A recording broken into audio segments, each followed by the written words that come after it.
everyone, ladies and gentlemen. Um, Welcome to the dissemination of research results of Indonesian students at Chulalongkorn University with the topic of advancing health and well-being, Indonesian research innovations in lab science. My name is Yunita Yuliani, and I am delighted to be your host and moderator for this exciting event. I would like to say our gratitude to our guests, keynote speaker, and also our speakers and all the participants that come and gather on today's event. We have here Bapak Insinyur Ahmad Wicaksono as the Education and Culture Attaché of the Embassy of Republic of Indonesia in Bangkok. Our keynote speakers, Dean of Faculty of Medicine, Kristen Duta Wicana University, Ibu T. Maria Widagdo, and also our speakers, Kak Fauzan, Kak Andreas, and Kak Junaida, and all of the Permida Chula committee and the participants. Before we begin, let us commence our dissemination with a moment of prayer. For those who are Muslims, let us recite Al-Fatihah together. Al-Fatihah.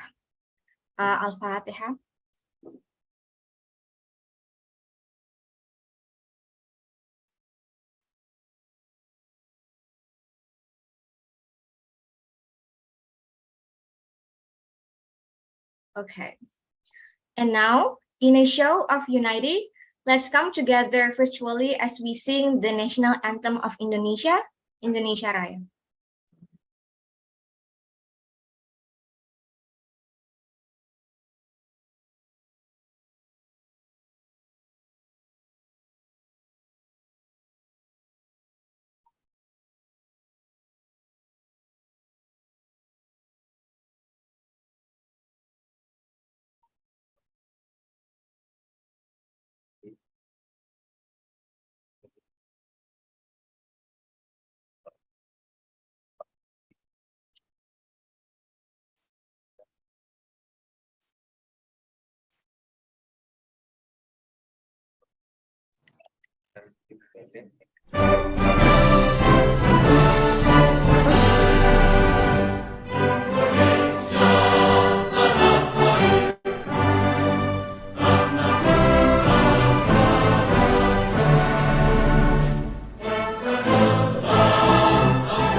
Okay, thank you very much. And we are honored today to have distinguished guests. And it is my pleasure to invite the chairperson of Student Association in Thailand, based at Chulalongkorn University, Mr. Lawrence Pascojama. The stage is yours.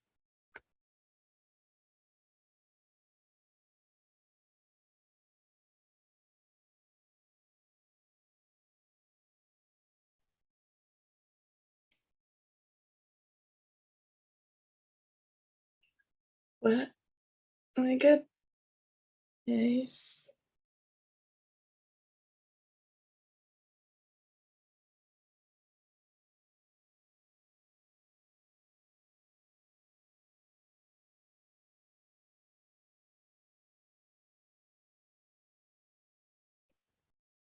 Six sounds okay. Honorable guest, Bapak Adikbud, Pak Ahmad Wijaksono, distinguished faculty members, Dr. Temaria Benedikdo, esteemed participants, alumni, Kak Andreas, Kak Fauzan, Kak Junaida, and fellow students. A very welcome to the disseminations of research result of Indonesian student at Chulalongkorn University under the theme Indonesia's Excellence in International Research Insight from Chulalongkorn University. It's an honor to stand before you today as the chairman of the Indonesian Student Associations, representing the vibrant community of Indonesian students here at these esteemed institutions. First and foremost, I would like to express our heartfelt gratitude to all of you for joining us in this important event. Today, we gather here to celebrate the remarkable achievements and groundbreaking research conducted by our fellow Indonesians students at Chulalongkorn University. This event serves as a platform to showcase the exceptional talent, dedications, and intellectuals prowess of our Indonesian scholars who have contributed significantly to their respective fields. Our theme for today's event revolves around two key dimensions of research excellence: advancing health and well-being, Indonesian research innovations in life science, and for tomorrow, unveiling its perspective, insight into human experience through social science and humanities studies. These two sessions will delve into the innovative research conducted by our students, alumni, shedding light on their contributions to the vital areas of knowledge. And like in the previous, we are also privileged to have educations of and culture attaché of the Embassy of the Republic of Indonesia in Bangkok as an honorary guest. Their participation served as a testament to the recognitions and support that our governments place on nurturing and promoting research excellence among Indonesian students studying abroad. This event not only offer an opportunity to disseminate our research findings, but also fosters collaborations, intellectual exchange, and mutual learning amongst participants. And it's also in our hope that through this gathering, we can inspire others to embark on their own research journeys, ignite curiosity, and encourage interdisciplinary discussions that transcend boundaries. Finally, to our speakers, you are the driving force behind this event. Your unwavering determinations, intellectual curiosity, and patience for research have made us immensely proud. Your work has the potential to shape the future of Indonesians and contribute to the global body of knowledge. May this event serve as a platform for you to share your discoveries, insights, and aspirations with a wider audience. Once again, I extend my warmest welcome to all of you. Let us embrace this opportunity to celebrate Indonesia's excellence in international research and embark on a journey of discovery, innovations, and collaborations. Together, we can pave the way for a brighter future for our beloved nations and make a lasting impact on the global stage. Thank you and enjoy the event. Thank you very much, Lawrence, for the warm welcome. Now we are privileged to hear from Bapak Insinyur Ahmad Wijaksono as the Education and Culture Attaché of the Embassy of the Republic of Indonesia in Bangkok. Please share your opening remarks. Bapak, the stage is yours. Thank you, Yanita. Bismillahirrahmanirrahim. Assalamualaikum warahmatullahi wabarakatuh. Very good morning and sawadee to all of you. The Honorable keynote speaker, Dr. Maria Bidakdo, and Lawrence as the chairman for the Indonesian Student Association in Chulalongkorn, and to all the participants in this morning session.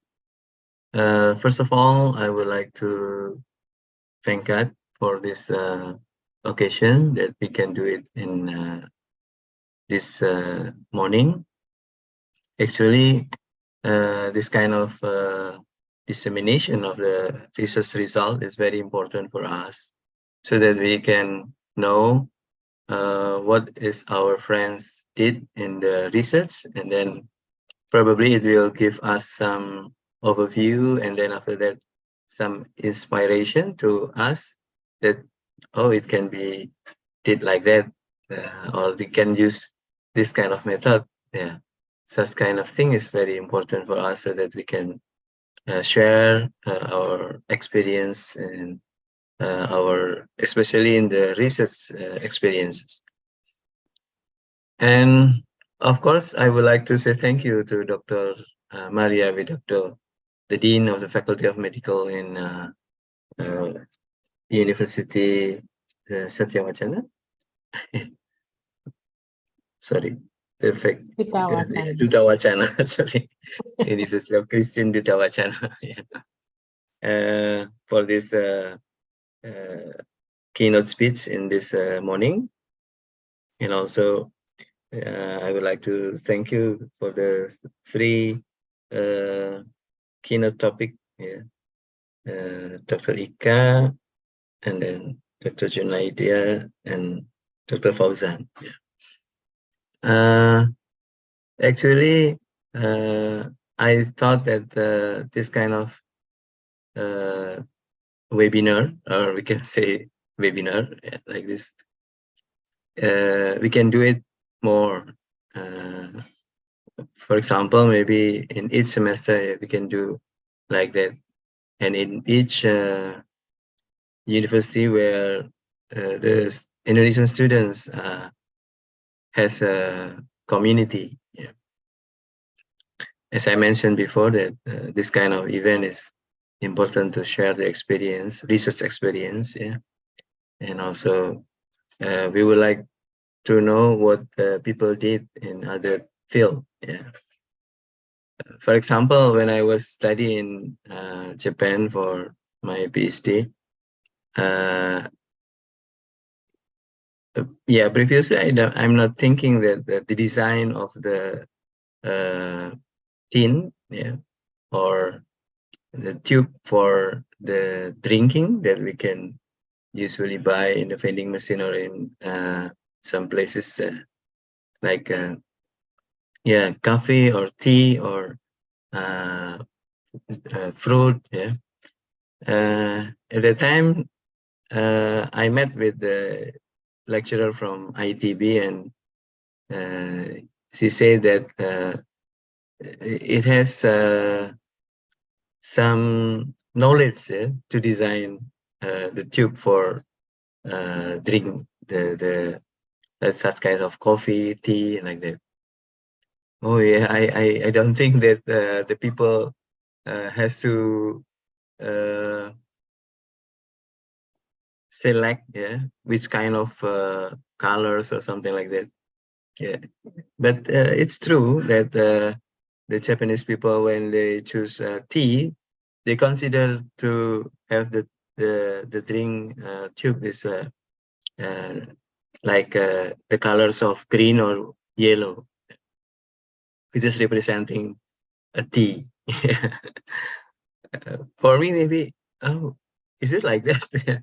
But it's true. Yeah, that's there is a reason behind the colors of the drinks that we will buy. Yeah? So such kind of thing, that when we know the research of our friends, then oh, really like that. we don't think that it's necessary to study the colors of the the drinking water that we can buy. Yeah. So that's as simple. But I hope that in this occasion, these webinars, we can notice what people that our friends had already done in their research, and then after that, probably will inspire us, yeah, that we can do in the same method. Yeah, or maybe if we are a lecturer, then we can share this opinion or this research will with our students. Usually I did also, if I attend the conference and then after that I go back to the university and I taught my student that we can do research like this. Somebody already did in this area. We can do it in here like that.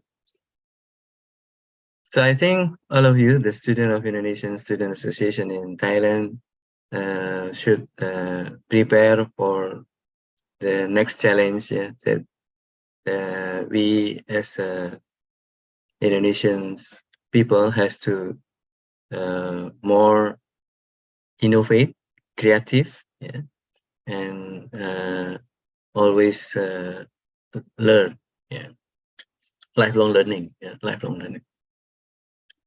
Okay, that's all. And finally, also I would like to thank you for all the activity that Permita did in this morning and tomorrow also. So of course, I would like to open with in the name of Allah. Bismillahirrahmanirrahim. I open this dissemination of research result by the student of Indonesian Student Association in Chulalongkorn University. Thank you. Assalamualaikum warahmatullahi wabarakatuh, and good morning and selamat pagi. Waalaikumsalam warahmatullahi wabarakatuh. Thank you so much, Pak Sony, for the welcome remarks. That's actually what we would like to bring. Like, we would like to bring some insight for like, for example, like social students to know that, oh, actually, like students in science field, they can do like research on many things, just like what you brought up, Pak, about like the correlation between the color, like the chosen color with the type of drink. So yeah, thank you so much, Pak, for the opening remarks. And after this, we're gonna have a group photo session. So for all the participants, our keynote speaker and also speakers, please, if you are available, would you please like turn on your camera? And can I get the help from the committee, from Pramita Chula, to capture? Maybe the highlight can be turned off, and we're gonna have like the photo session together. Okay. All right, thank you very much. So thank you for those who opened the camera. I'm gonna wait for like 2 seconds. Okay. Are you ready? My friend from Pramita Chula. Okay, to capture. Okay, 1, 2, 3. Okay, give your best smile. 1, 2, 3. Okay, thank you very much. All right, so actually I would like to make our today's event not really formal, because like in Thailand right now, it's like a day off, like a national day. So I would like you guys to feel the vibe as well. So we're gonna make today's event as fun as possible. So I'm gonna talk like this. Is it okay, right? Okay. So thank you so much, Pasani, for the welcoming remarks. Yes. Have a So good I would like weekend, Bapak. to excuse for Okay. this Thank you very much, Zoom, Bapak. because I have Thank you so another much, Pak meeting Ahmad. online. Thank Okay, you. thank you very much, Bapak. Have a good luck. Yes. Thank you very much. Thank you very much. Assalamualaikum. Okay. Waalaikumsalam. So we move on to our first session actually. So we're gonna first, Lawrence, could you please show the slide? Okay. Okay. For the first session, we're gonna have Dr. T. Maria Mewati Widakdo. I'm sorry, Ibu, if I pronounce your name wrong. And okay, thank you. And for Dr. Maria's session, she's gonna deliver a topic called what is it? Wait, okay. But before that, I would like to highlight her experience first. So now Dr. Maria is the Dean of Faculty of Medicine in Universitas Kristen Duta Wacana, and she started her career in 2014, and in 2015 she became the head of Institute for Research and Community Service in Universitas Kristen Duta Wacana. She has a couple of publications. One of them is Choosing Inclusive or Special Schools for Children with Disability in Indonesia, Educational Placement. And she completed her doctoral program in University of Melbourne in geriatrics. Okay. To shorten the time, I would like to invite Dr. Maria on the stage. So the stage is yours now, Ibu. Thank you.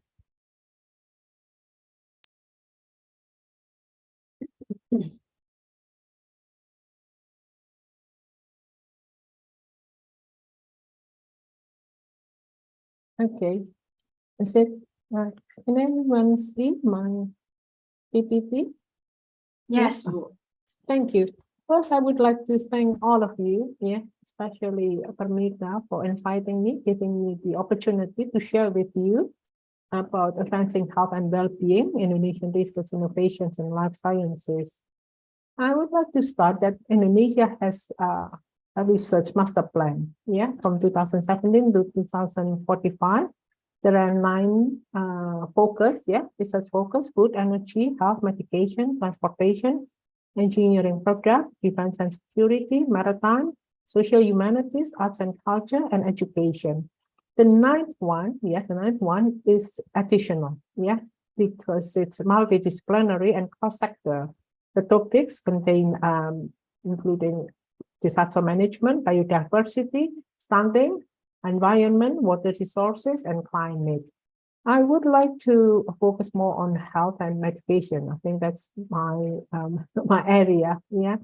There are 3 topics: biopharmaceutical, product technology, medical and diagnostic device technology, medicinal raw material independence technology. So we can see that the focus is more on the product for first for when we talk about biopharmaceutical, but vaccine and stem cell and biosimilar products and blood products.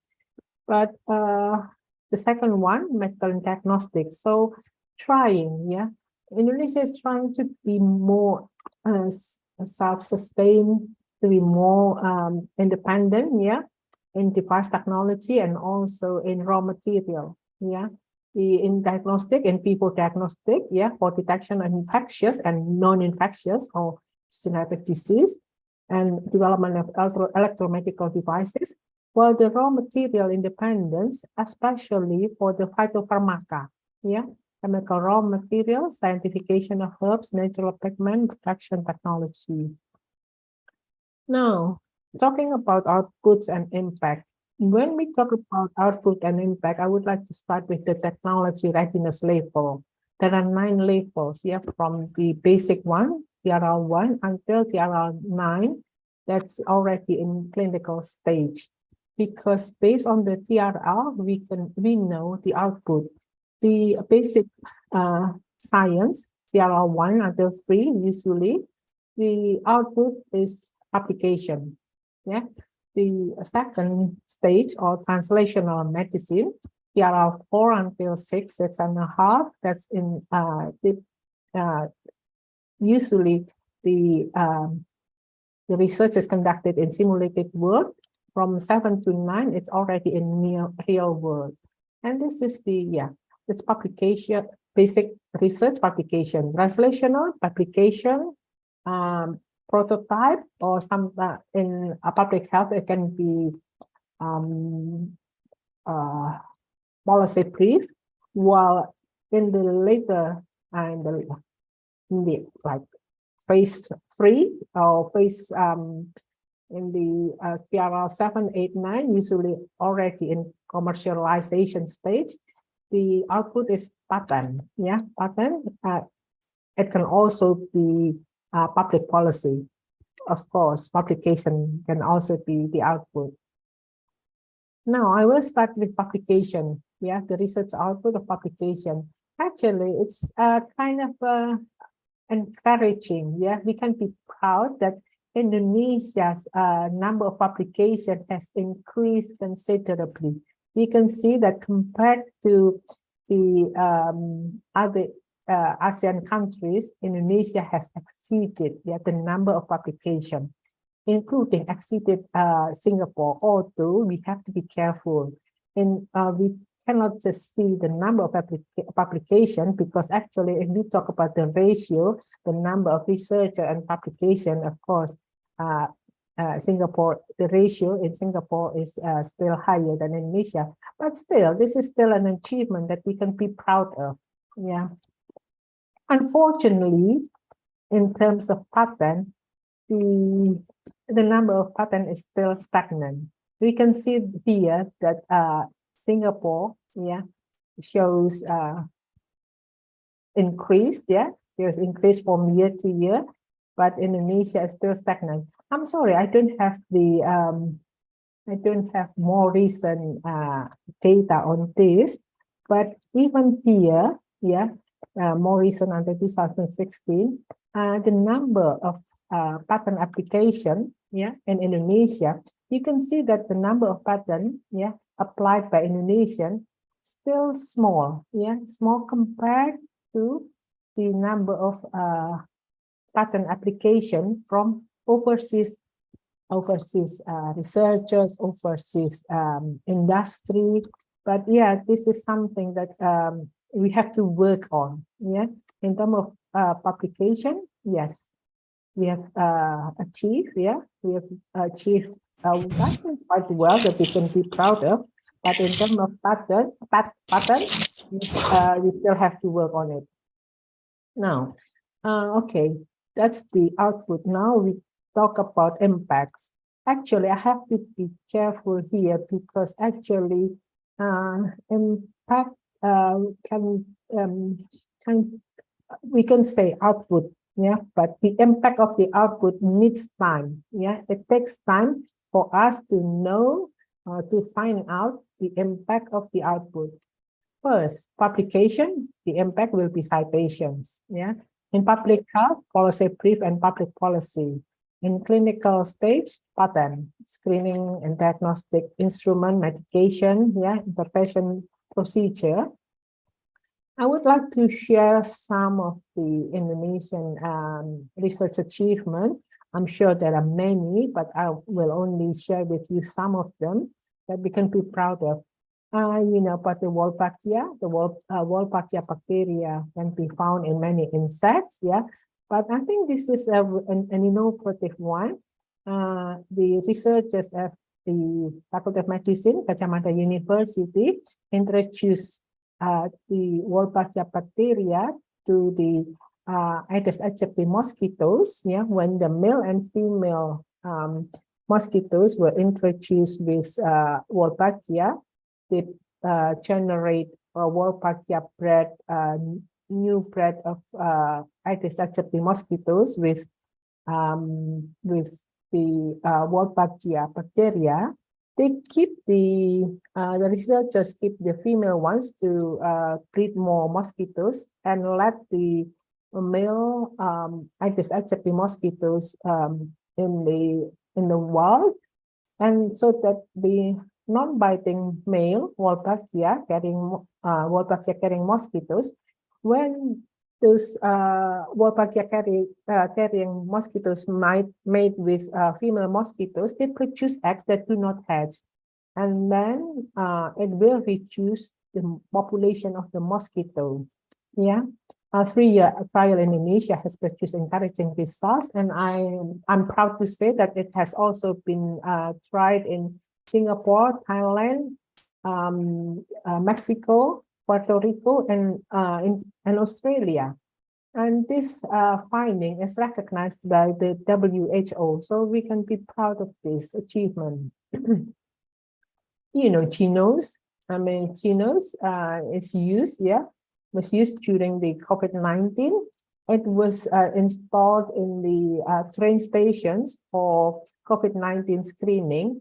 I have to say that it's still a lot of work to, a lot of research to be conducted, because later on, those machines were withdrawn, from the train station, because it's very sensitive but not specific. So there are a lot of false positive. Yet I still think this is a good finding, because it uses volatile organic substance. It's practical, it's non-invasive, it's affordable or cheaper. So I think it has a future. Of course, a lot of work still need to be done, but I think this will have a future. I don't know, maybe for other purpose, but I think this is a good finding. Then the rapid diagnostic test for dengue fever, developed by the Faculty of Medicine of the University of Indonesia. It's not the first. It's not the first rapid diagnostic test, but still, it's quick, it's accurate, and also it's much more affordable. It's cheaper. Then it can help the government save budget on healthcare. Then we have a dentist here. I talk about dentistry is not my my field, but this is something that we can be proud as well. Formula for bone and tooth fillings, Kamacha, developed by the Faculty of Dentistry, Gadjah Mada University. Dental and bone fillings are used to restore and repair damaged teeth or bones. When someone has the tooth extracted, there is continuous decrease of filler bone, and there will be a difficulty in making fixed or removable dentures. And this Kamacha will help to stimulate to restore and stimulate or repair damaged teeth or bones. And this is already sold, and you can find it in online shops. So this is something that I think that it's, starting with research that really on the industry level, distributed by business enterprises. So even in a stand, heart ring, it's still a prototype, prototype of heart ring, for people with ischemic heart disease. Later, I'll show you that the ischemic heart disease is one of the main causes of death in Indonesia. And it's the research conducted cross faculties, medicine, dentistry, vet, engineering, pharmacy.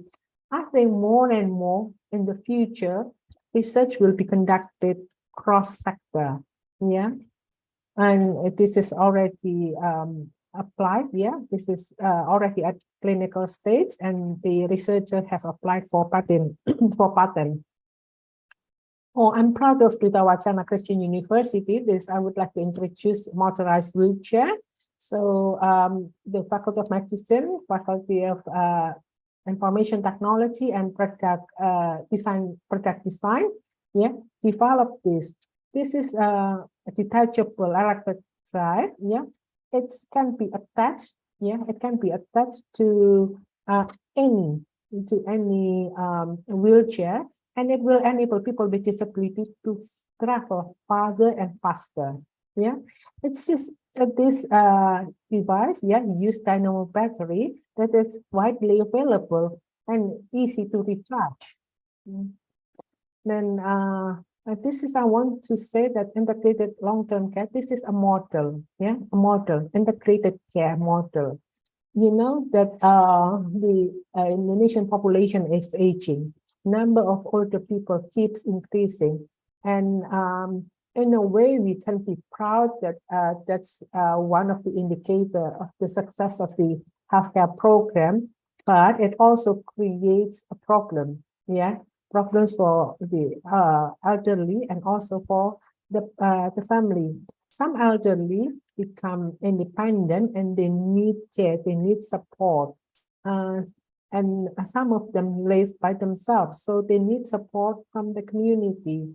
This model is developed with still in pilot project in Yogyakarta, integrating health and social care, yeah, for community dwelling older people.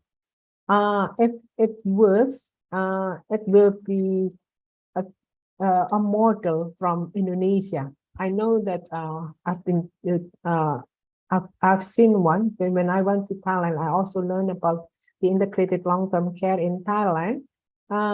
We learned from Thailand, but we developed our own model in Indonesia. Yeah. Now, what are the health challenges that will provide guidance for future research? I think that we have to think about the global burden disease of Indonesia, translational medicine, practitioner of herbal medicine, aging population, and data science. Yeah, first I would like to start with the global burden disease of Indonesia. I don't know if you're familiar with this. Yeah, this is causes of death in Indonesia in 2019. Yeah, the research conducted by WHO. The blue one, yeah, the blue part here, represent non-contagious, yeah, non-contagious diseases. The pink, the orange one, yeah, the orange one here represents infectious diseases, and the green one here represents trauma.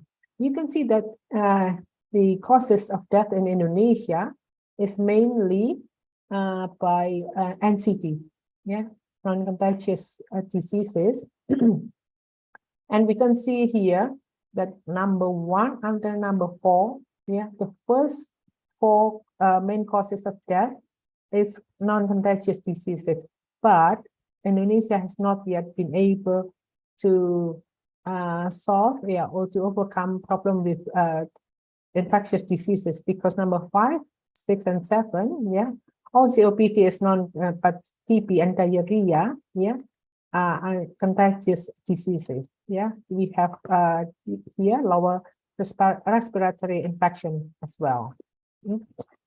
I would like to show you when we see the low-income countries still have a big problem, yeah, in their healthcare with infectious diseases, while high-income countries, yeah, have bigger compared to Indonesia, have bigger proportion of non-contagious diseases. And because considering we are proud that Indonesia has done well in the economy, and I think in the future, yeah, we will have to deal with more non-contagious diseases. I would like to show here comparison of Indonesia and high-income countries. The first two are similar: stroke and ischemic heart disease. Yeah, the two main causes of death, both in Indonesia and high-income countries, are similar. But when we go through the high-income countries, yeah, we see more lung cancer, colorectal cancer, pancreatic cancer. So I think, yeah, we will have more and more patients with cancer. So we have to anticipate, and it will be good to do more and more research on cancer, although we still have to deal, yeah, I think still in the future, still deal with ischemic heart disease, stroke, diabetes, yeah, diabetes stay here, and also with things related to the aging population, Alzheimer's disease, and other dementia. Now, translational medicine. I've shown you before that the number of publication has increased considerably, but number of patent has not. So we need to do more translational medicine, so from basic science until applied, yeah, until applied. But there is the challenge here. Yeah, unfortunately, our representative from the government has left, but maybe you can also share with them. that the government plays has a role, yeah, to bring closer university and industry or research. Yeah, when I say research, and research can be conducted by university, by research institution. Yeah, but the government needs to bring closer, yeah, the researchers and industry. And actually, the Ministry of Education and Culture has a special scheme. It's called Kedai Reka. The government provides quite substantial fund for research, yeah, for researcher, especially the lecturers, yeah, from the university, but it should be matched, yeah. It's a matching fund with industry. So I think the government has recognized this, yeah, the importance, yeah, the important role of translational medicine. Yeah, there are 3 types: from developing treatments, testing the efficacy, until dissemination and implementation research for system-wide change. Yeah, I put an example: the study of cancer therapy from laboratory researchers. Then the researchers ask, yeah, or work together with the clinicians, yeah, for trial in the clinic before finally the pharmaceutical industry will do the mass production and distribution. Now, traditional herbal medicine, I think, yeah, Indonesia has big potential in this. We are rich with herb, yeah, not only herb, but tradition, yeah, traditional herbal medicine and traditional healing practices, yeah. However, we still need to explore the scientific basis of traditional remedies and their potential medical application to bridge the gap between traditional knowledge and modern medicine. Yeah, I have to say that even in my family, we still drink jamu, yeah, because we believe, although I have to say that we don't really know, yeah, we don't really know the scientific basis of this.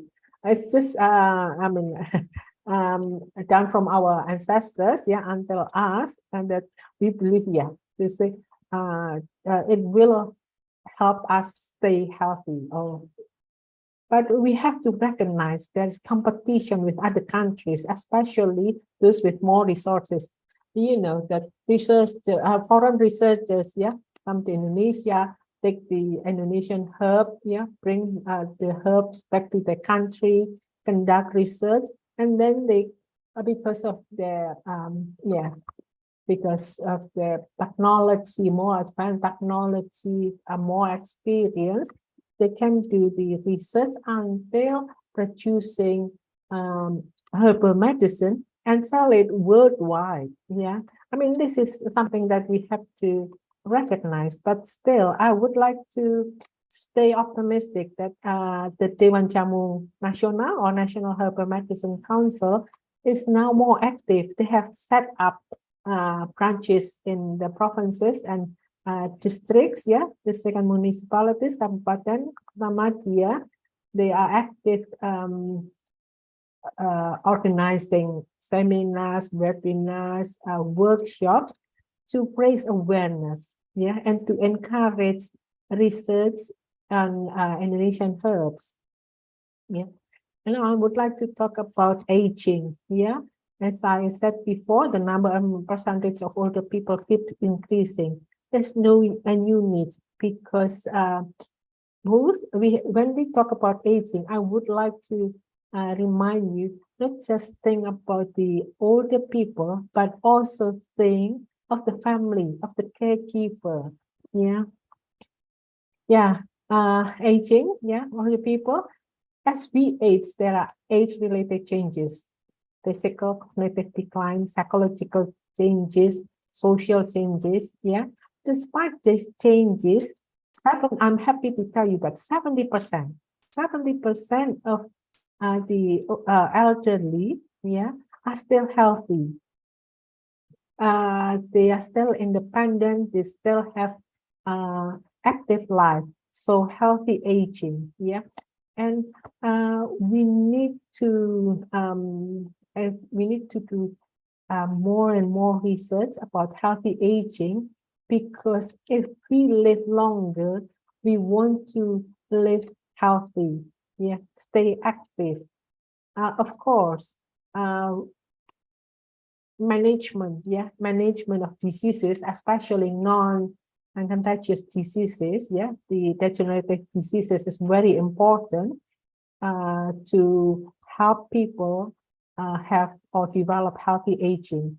But unfortunately, there are 30% who are not so fortunate, and they have disability. They have a dementia, and we have to think how to take care, how to help them, how to help them stay as independent as possible. But at the same time,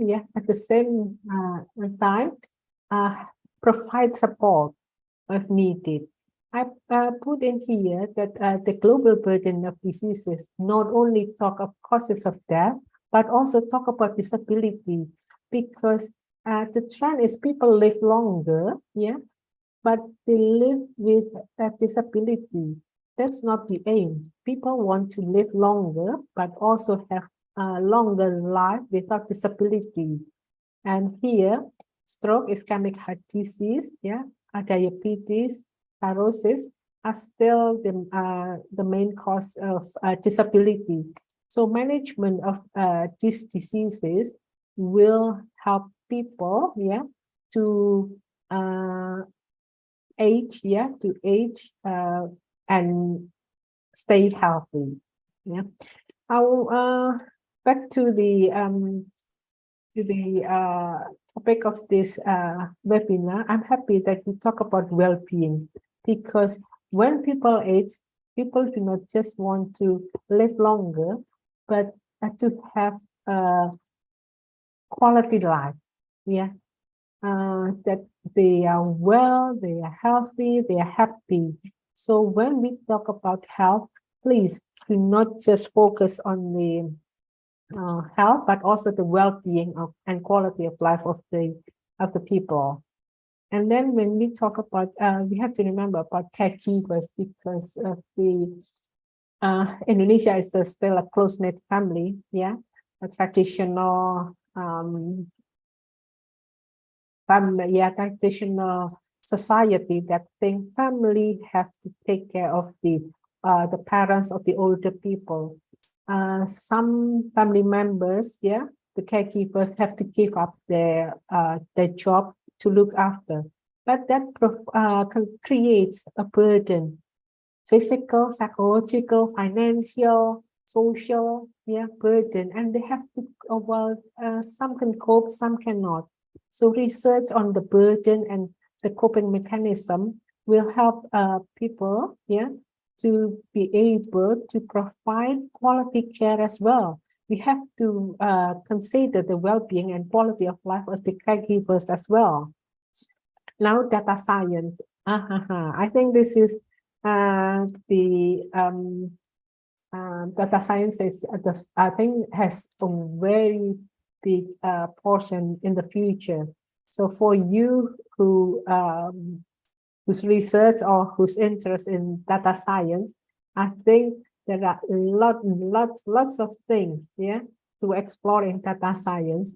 And I would like to suggest, to recommend, even for those who do not, whose research is not in data science, but at least know, at least have some understanding about data science, because it can help us understand research better.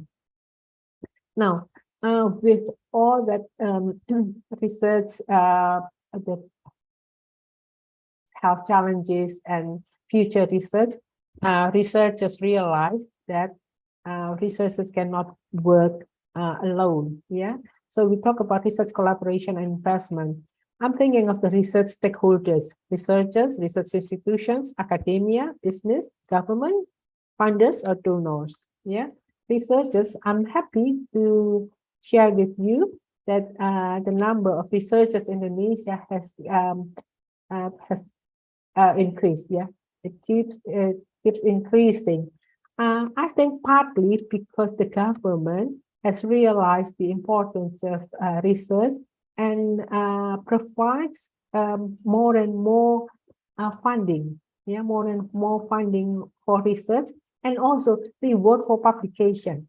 I have to say that partly the steep increase in publication because government also provides a reward for publication.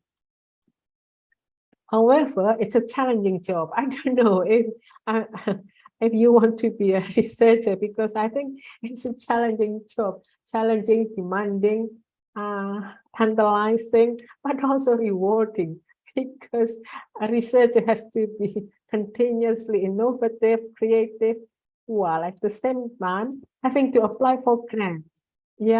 So I mean, if we can just, if we, as researchers, we can just focus on research, that will be great. But unfortunately, we also have to think about funding. So it's challenging. We're juggling between research and funding. But don't be disheartened. There are grant opportunities, government funding for research, and because the government has, broad topics, has funding for lots of topics, and also, as I shared before about Kedai Reka, now the government also facilitates collaboration with business enterprises. Besides government, there are other sources of funding from philanthropies, business, G2G, USAID, USAID, and also other sources of funding.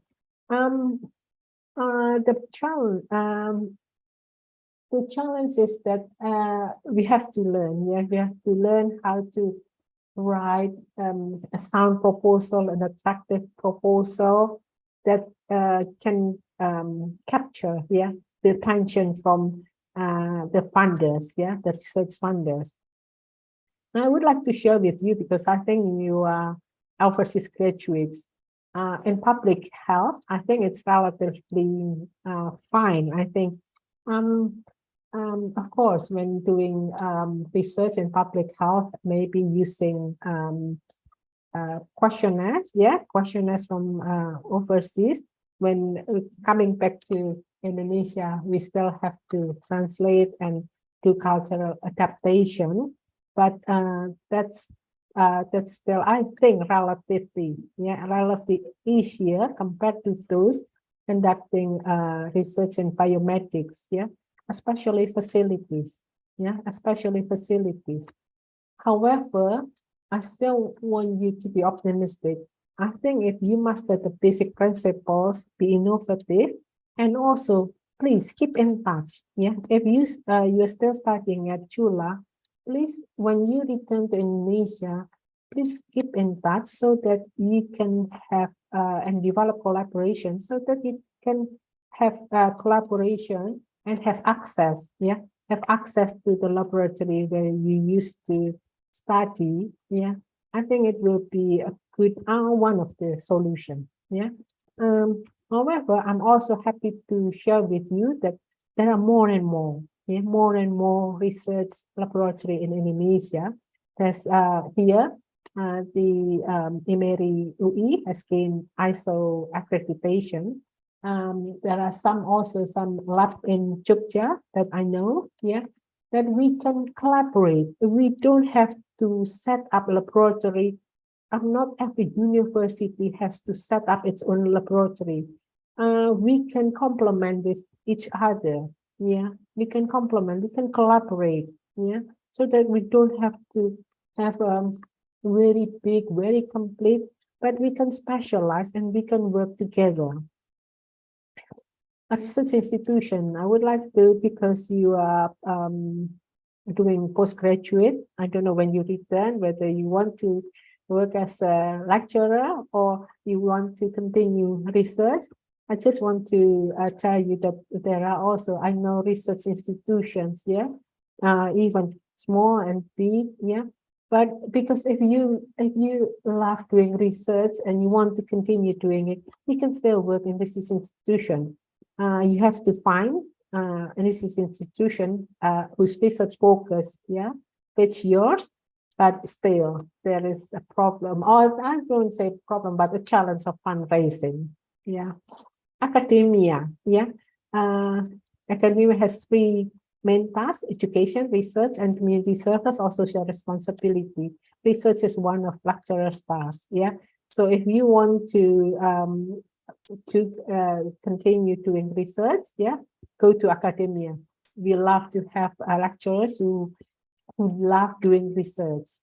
The good thing is that more stable income, because you teach, yeah, you teach, so you have not only you have income, yeah, fixed income and also extra income from teaching, but it's a lot of administrative loads.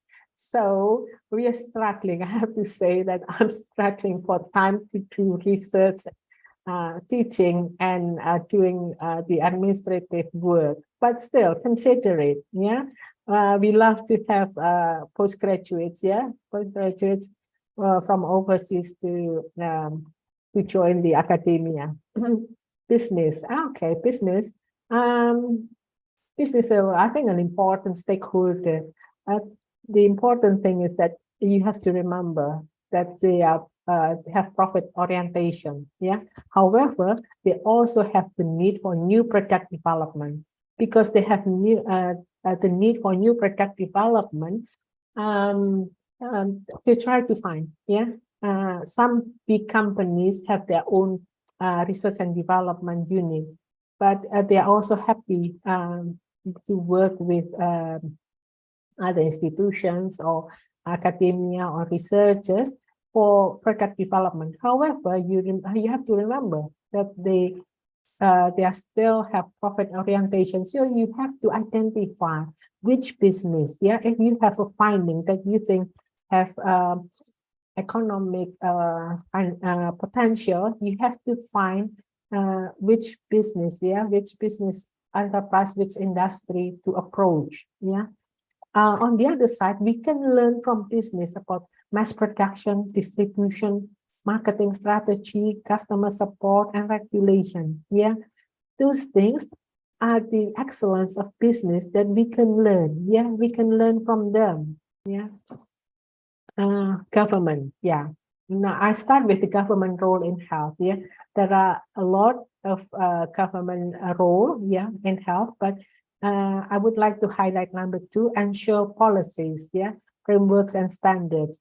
And here, the Indonesian government, yeah, now has the policy that to policy, yeah, the policies should have evidence. So evidence-based policy.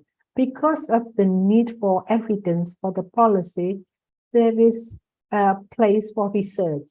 Yeah, that's why every time they have they want to develop policy, they also allocate funding budget for research, yeah, to provide that will provide them with evidence for the policy developed.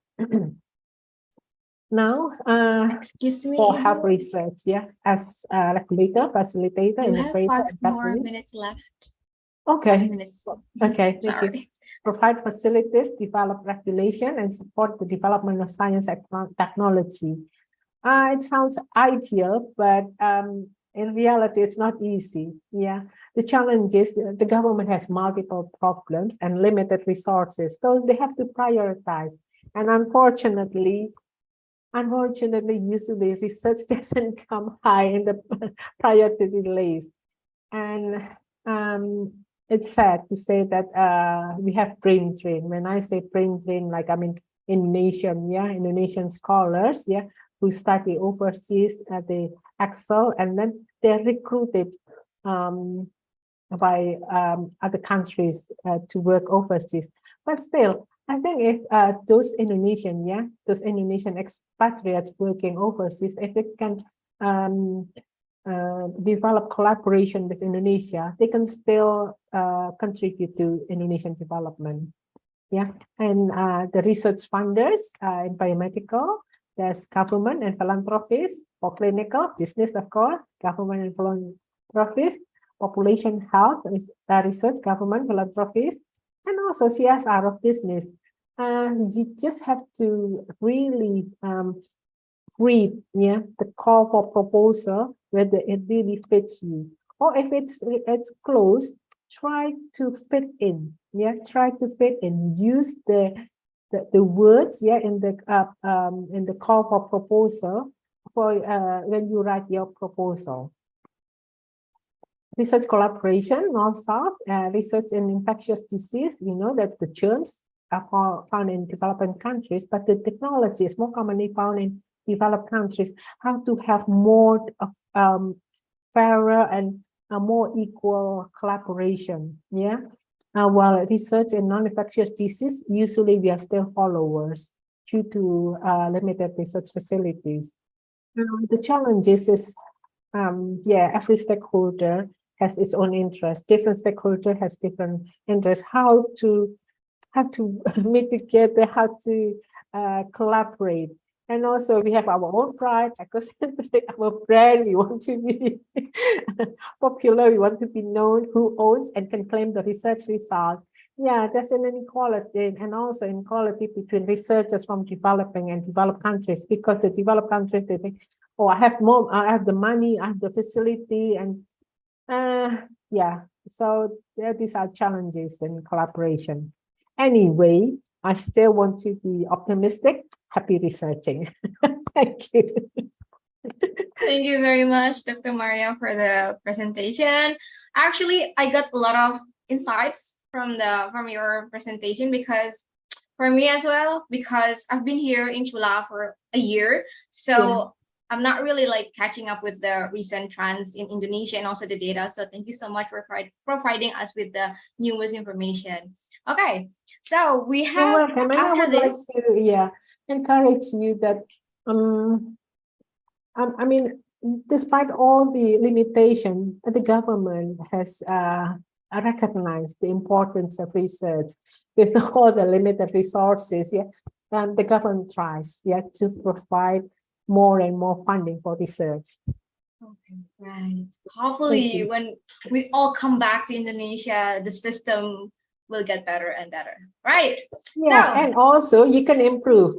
Okay, right. But you can also improve. Improve, We all, all of us can improve the system.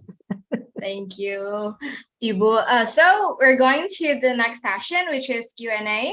So for those of you, the participants who have questions, feel free to type in the chat box, or just raise your hand, or just open your microphone. Yes.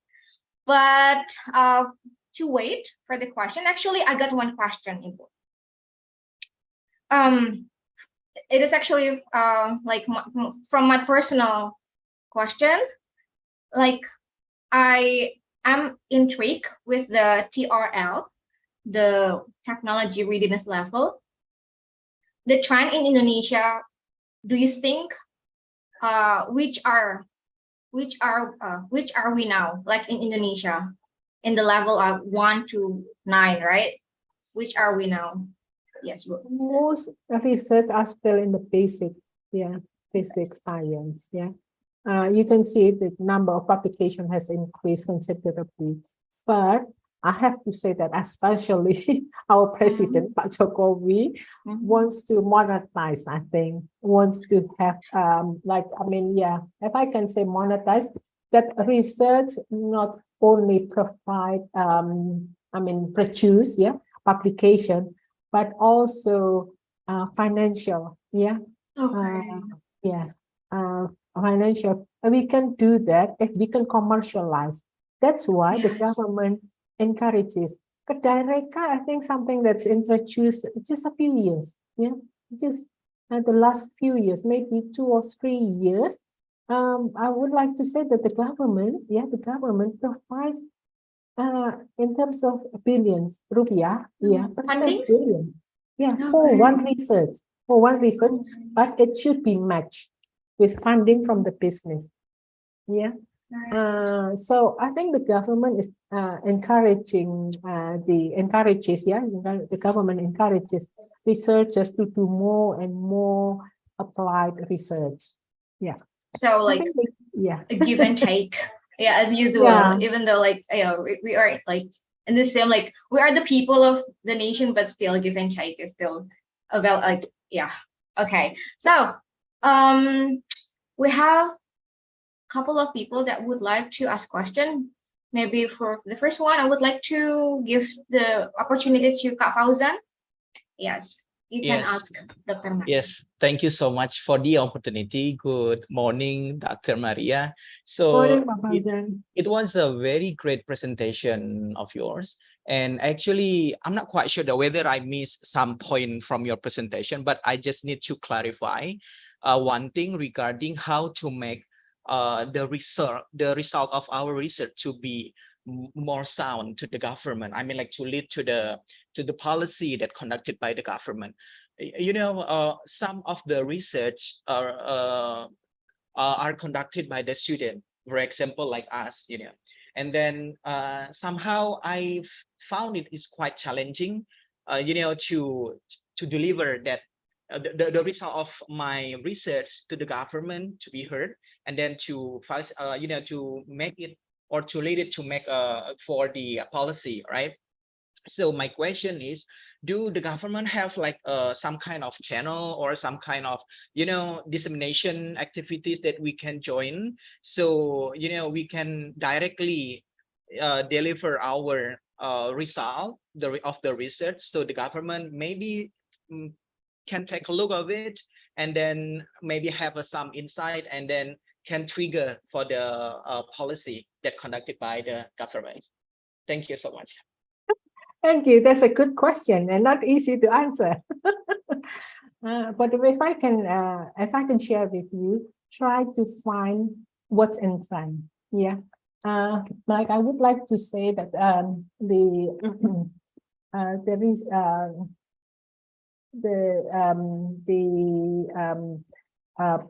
what I shared about the motorized wheelchair. Yeah, motorized wheelchair developed by the our Wicca Christian University lecturers.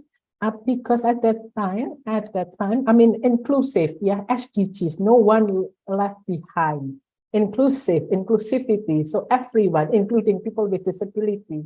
So try to find what's in trend, what's the government trend, and try to fit in, to link it. I mean, you can, you know, let me think. When no one left behind, elderly, women, children.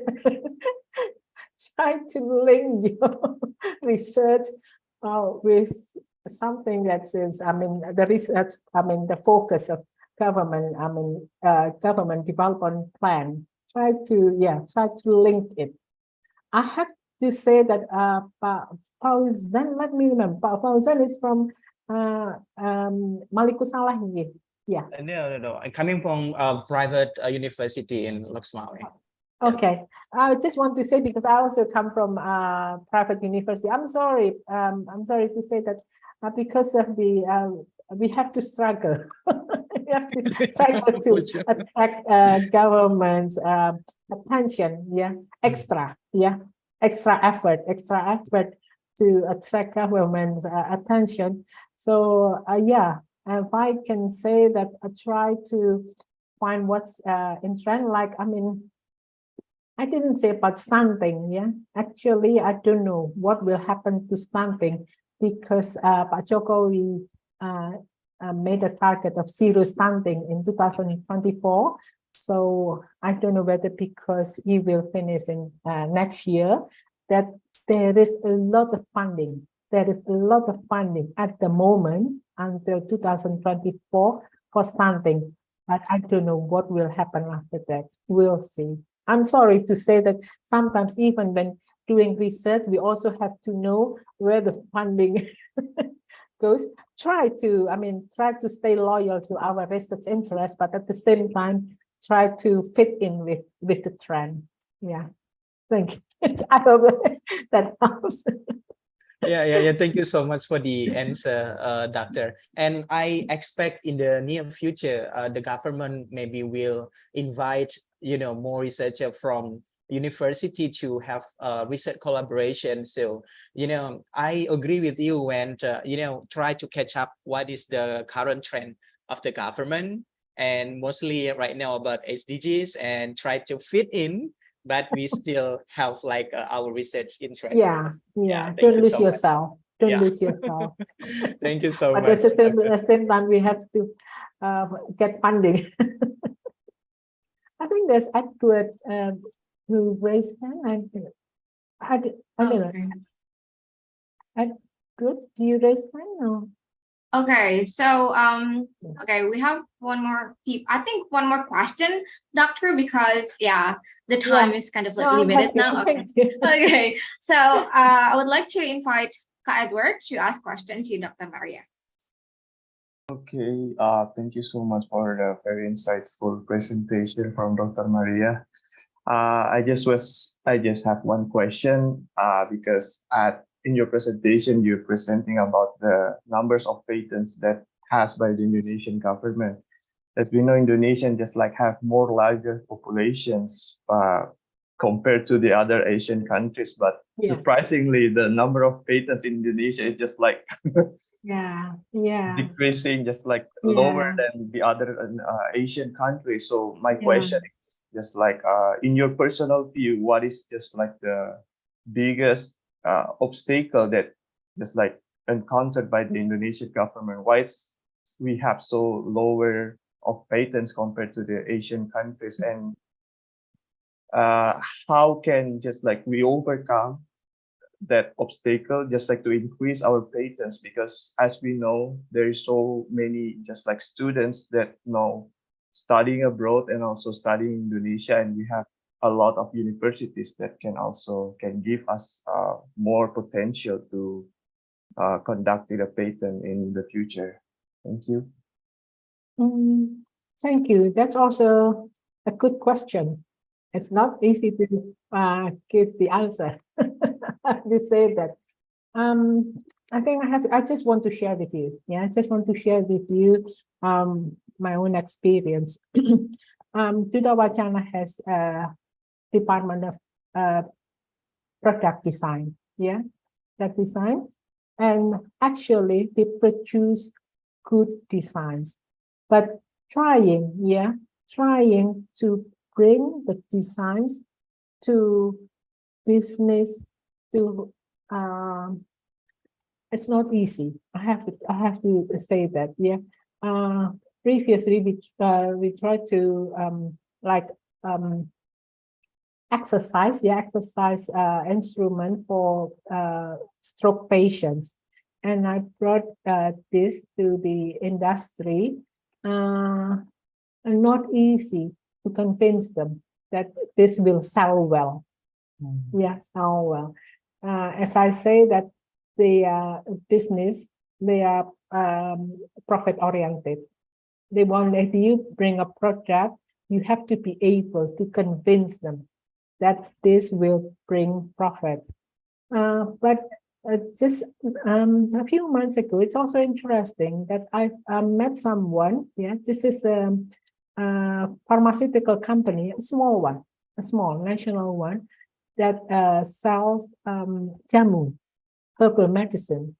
And he said that he had collaboration with the Faculty of Phytopharmaca, Satya Wacana University, Satya Wacana University, because the lecturers, at the Satya Wacana University, they develop new herbs, new phytopharmaca. And it's just that, I don't know, I have to say that when I asked how they met, it's just incidental from a seminar. So it was, but the good thing, because the government has the scheme for Kedaireka, the Kedaireka, the government provides funding for the researchers, to continue to further develop the product, while the the business side provides the business perspective. whether this will solve well how to make quality product, how to meet the national standards, the regulation. So I think a lot of things need to be done, but I want to stay optimistic. I mean, both of us, both the researchers and the business, yeah, but it's the government role to bring closer researchers and business. Okay, thank you so much, Doctor. I don't know, I have limited experience, but I'm just sharing with you my own experience. Yeah. Okay, thank you very much for those Yeah. who asked Thank the you. questions. Thank Thank you very much, Dr. Maria, for amazing presentation. Yeah. We have a lot of insight today, and it opened like a new perspective in regarding like the trend in research in Indonesia, especially. Okay, thank you so much. We have amazing time with you, Dr. Maria. Hopefully, we can collaborate more in the future. So thank you so much. We have we you. hope you a good weekend. Thank you so much, Dr. Thank Maria. you. Okay. So for the next session, I think we have to take like a breath for like 2 seconds, because after this we're gonna have another presentation from our speaker. Okay, our first speaker, we're gonna talk about teeth, or no, like research in dental field, kind of, yeah. So this is our next speaker. How can I call him? Like Andreas? Andreas, right? Okay. Are you here with us? Present. Okay. Okay. Okay. Committee, could you please highlight Kak Andreas? Okay. So this is Kak Andreas curriculum vitae. I would like to introduce you guys to our next speaker. His full name is Ika Andreas DDS MSc. He is a prosthetic dentist. He is a lecturer. He started his career as a lecturer in Faculty of Medicine, School of Dentistry in Universitas Sriwijaya. And in 2009, he is a lecturer in Department of Prosthodontics, Faculty of Dentistry, Universitas Sumatera Utara. And he completed Master of Science in Prosthodontics in Chulalongkorn University. And now he is pursuing Doctor of Philosophy in Universitas Indonesia. And one of his publications is Psychometric Properties of the Indonesian Version of the Speech Handicap Index. To shorten the time, I would like to invite Kak Andreas to the stage. You have 50 minutes in total to deliver your presentation and also to have a Q&A session. To Kak Andreas, the stage is yours. Thank you very much. I'm sorry, this is my last presentation from Chula. It gives me a lot of memory, so I am very sorry if my English is not so good anymore. ผมจะพูดไทยแต่นิดหน่อยครับ Okay. Okay. Okay. Okay, let me.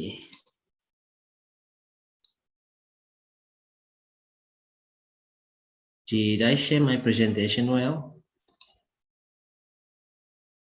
Can you see my It is presentation? still starting, so I think it needs more time. Okay. Okay, now it's okay. Okay. Okay, I'm talking about my research long time ago. This is a research that I started around 10 years ago, but let me remind a bit about my research. If I cannot speak it fluently, you can remind me, okay? I'm doing a research about whitening toothpaste. If you notice that all of us using toothpaste. Now I'm doing the research crown whitening toothpaste, the more aggressive one. So I'm doing something on surface roughness, the color change and the shining or gloss of the professional crown materials. And my research was supervised by the German Swab. Am I changing the slide now? Hello? Yes. Yes. Okay. Let me introduce. In dentistry, we have a term of provisional crown. Provisional means temporary.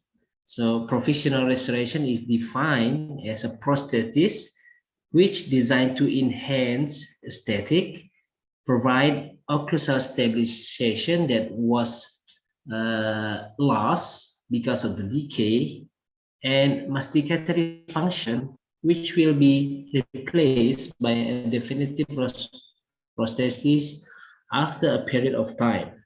So in light words, let me introduce you.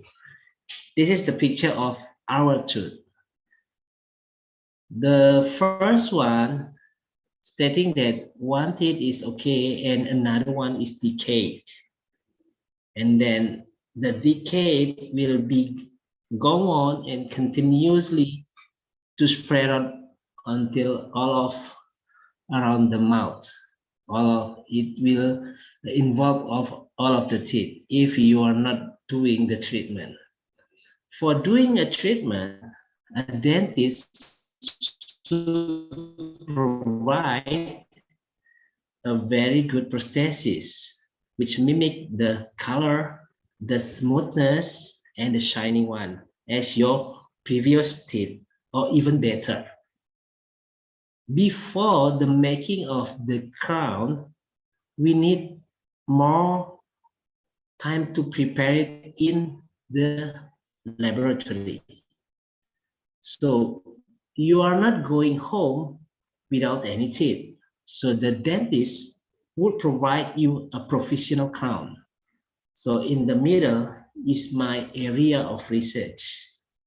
So it was a temporary one, but it can be prolonged because you have a lot of teeth, a lot of tooth that you have to, or your dentist should do the treatment. When one tooth is prepared for 7 to 10 days to produce the crown, so you have to multiply it by the lot of teeth that being decayed. So I need to have or ensure the provisional crown will be stay long in a person when the dentist need to make a permanent prosthesis. So in the middle is my area of research. Why it has to be done? Because the occlusal function and the good aesthetic will result in the optimum treatment outcomes.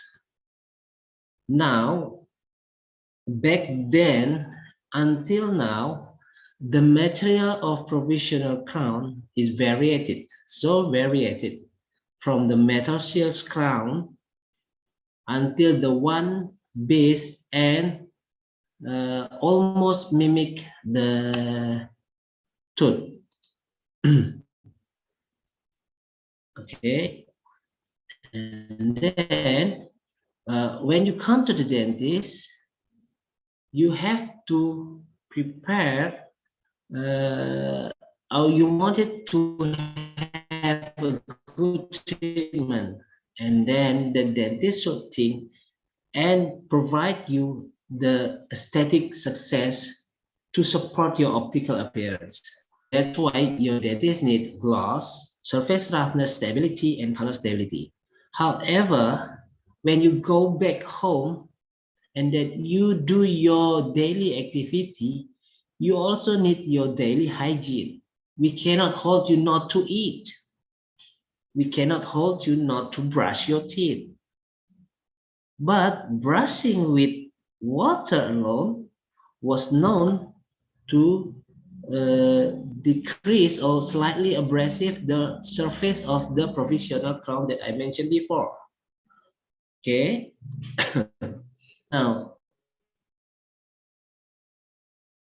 the higher abrasive material contained in the toothpaste would contribute to the higher abrasive effect. Now, in social trends, you are offered by manufacturer to have a whiter teeth. Then they will serve you with whitening toothpaste. The more it sell about the whitening effect, it will contribute you to more abrasive effect. Okay, removing and preventing extrinsic staining will be success if you have a better or more abrasive effect from a toothpaste. Okay. And the study of brushing effect on composite resins is huge and still conducted.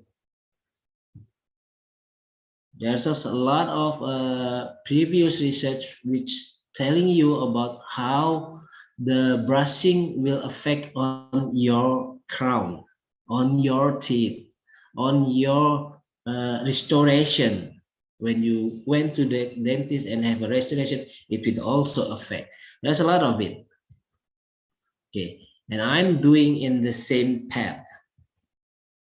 So in a glance, brushing with toothpaste will increase surface roughness, and whitening toothpaste create more roughness on composite surface rather than non-whitening toothpaste. But brushing with whitening toothpaste will also contribute to gloss change. Gloss change means it will reduce its shining. So you will not expect your restoration will become dull. And then if it's becoming rougher and dull, then brushing continuously with whitening toothpaste sounds to make a change in the color. So you will have a very slightly different tooth color compared to others. Okay, see, this is what I meant. When you have one tooth different from other, and then you are talking to another person, then a friend will have a very will have a very focus on your one different tooth. It will be called the perceptibility threshold, and then attention threshold. Then you have your friends will notice that you will have the same teeth color, and then they will have notice that you also have a very different color on your one of your teeth. That's why my research starting to focus on how to preserve the same color on the professional one. You don't want your professional crown or bridge affecting your aesthetic appearance. But only a few study on professional material color stability without brushing influence. They also only paying attention on one variable. It will be very lack of study. The study also, the most famous study only focusing on the brushing effect, and then without paying attention to the material itself. Okay. What I want to do back that time, that I want to see, is there any significant difference in gloss, surface roughness, and color stability of professional restorative material after brushing with different media. So I'm bringing certain materials on provisionally. I have 4 restorative materials, and then I'm going to compare between brushing with whitening toothpaste, non-whitening toothpaste, and brushing with only water. Okay. As I mentioned before, professional material is an interim crown or interim fixed dental prosthesis which established for a time being, while the definitive restoration being manufactured.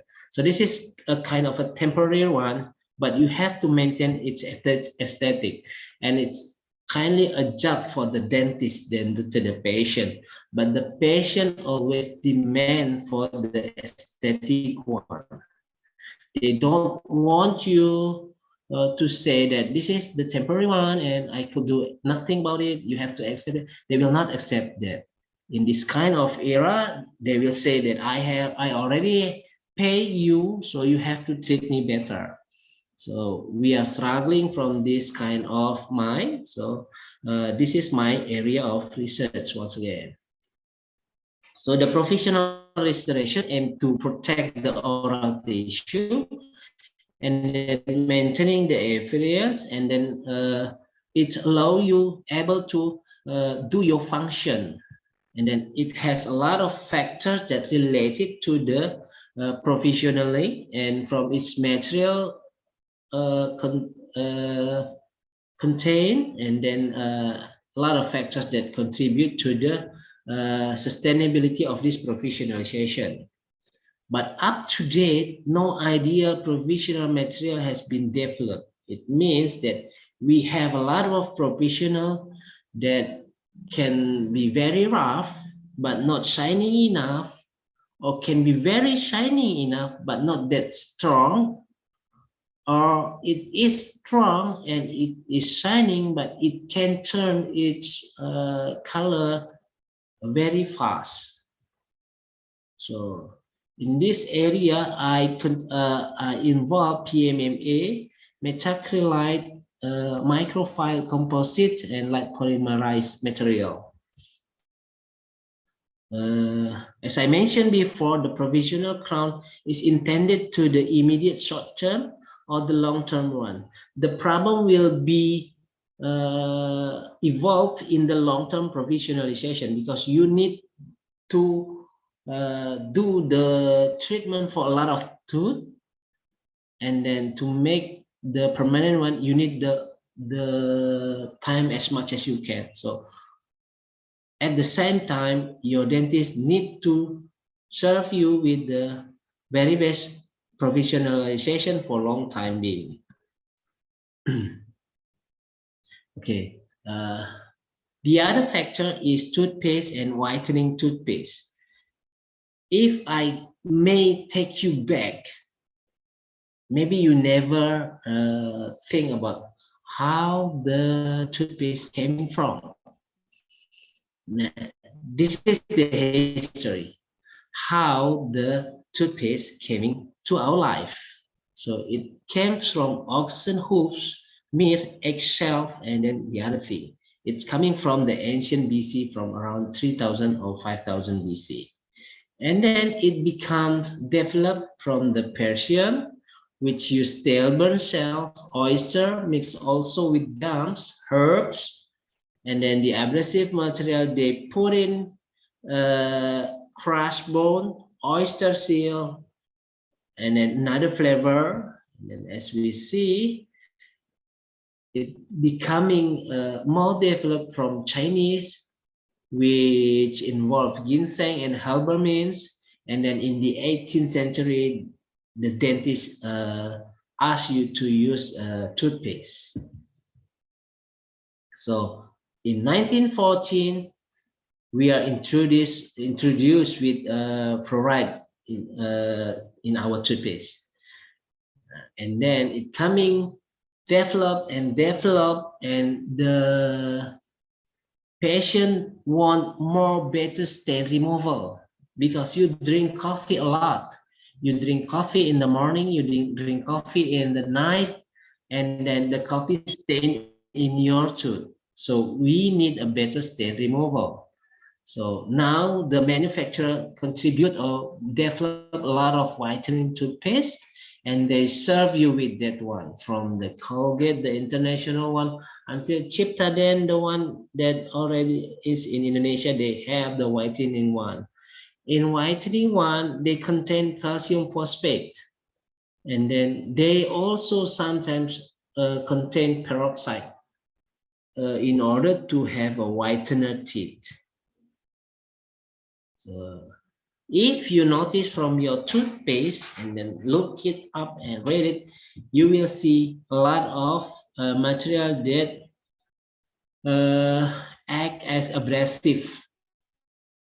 If it's more than one, then it will affect more on your tooth. Okay, so this kind of abrasive thing in your toothbrush will have contribute to your surface properties of professional and restorative materials, and also your tooth. Sometimes it can make your gums bleeding, and then you will have gingival irritation, and then you will have a more sensitive tooth because you are using too much abrasive in your whitening toothpaste, and then you do it over and over again with a strong brushing stroke. So, and then the other aspect, I will also try to find a gloss or the shining effect of material after we are doing the brushing on your restorative materials.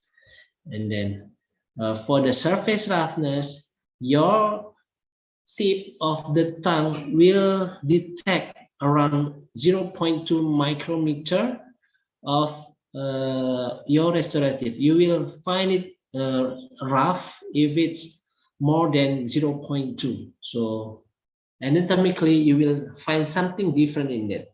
If you try to swipe your tongue to around of your teeth, and if you have decay, sometimes you can feel there's a food debris in your decay tooth. It means that you can detect whether your tooth rough or not. And this kind of research try to distinguish whether your whether your restoration is smooth enough or not. I will skip on this one, and then going to the methods. This is the material that I use. This is the material that a lot of dentists use it to produce a professional crown. And then this is the information of the materials. And then this is the toothpaste that we are using in the research. It contains calcium phosphorus and hydrogen peroxide, and the non-abrasive one were not containing the hydrogen peroxide. This is my sample at that time. So I have to do this kind of hole. I have to make a box, and then the box need to have a hole, and then the hole have to be filled with the material. And then after that, all of the material were being polished. After we have the polishing, I will count the gloss surface roughness and then the color. And then I have to do the brushing with the brushing machine that were provided in Chula material research at that time. And this machine is only one in Bangkok, only one in Chula. You don't have it in Mahidol. And then I will use the gloss measurement with this kind of gloss meter. I think this is the one that were used in civil engineering. I don't know for sure, but it was very hard for me to find this one, and I get it from my Achan after he asked from his sensei from Japan. And then this one, the Taylor Hobson were used to detect the surface roughness. This machine is very sensitive, and it cannot use if you have some movement. Back at that time, the faculty is building, is developing a building consists of 24 floor. So I have to do this job in the night when no one is working anymore, because this is very sensitive. And then I have to measure the color with this machine, the spectrophotometer. And then after that, I will do the scanning electron microscope. And then I will compare the DI from deionized water, and then CP and CO means for whitening and non-whitening abrasive toothpaste.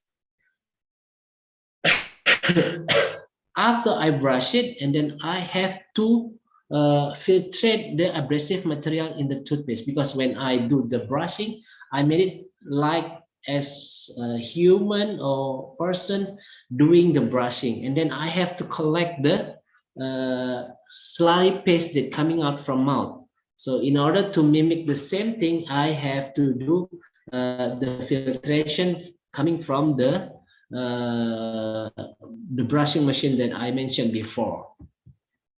Okay, and then I do the 2 times of filtration. 1 time filtration when it was slurry, and then after that I have to dry it, and then after I dry it, I make a powder on it, and then I will count the powder of the toothpaste. And then this is the result. You maybe not need it because it stated that the more brushing effect will be contribute from the higher whitening toothpaste abrasive materials. And then the material itself that very good to preserve is called the Filtech, and you will not find it because your dentist will provide it for you. Okay, what I want to share is this is how the professional look like when we have the same analyzing. It's still good because this is the baseline phase, and then after that I will brush all of this one into this kind of surface. You see that the dot in white dot is the filler in the material. It will plug up from the material, and then it will make a hole.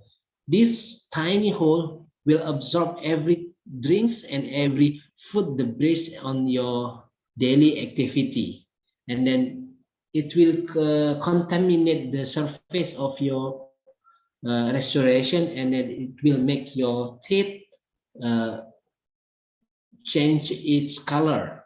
After that, the daily activity will be continue again, and then we will have the cycle of doing like this.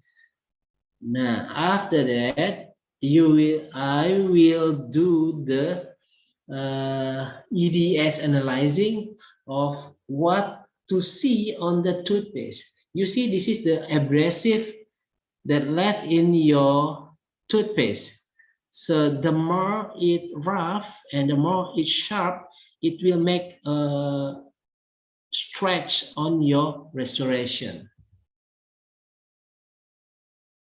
And then this is the conclusion. I just want to say that the calcium pyrophosphate in non-abrasive whitening toothpaste, normal toothpaste, will also contribute the increase in surface roughness, but it does not as much as the whitening toothpaste. Okay, and then brushing with whitening toothpaste causes significant decrease in gloss, but it also you have to know what material that your dentist use.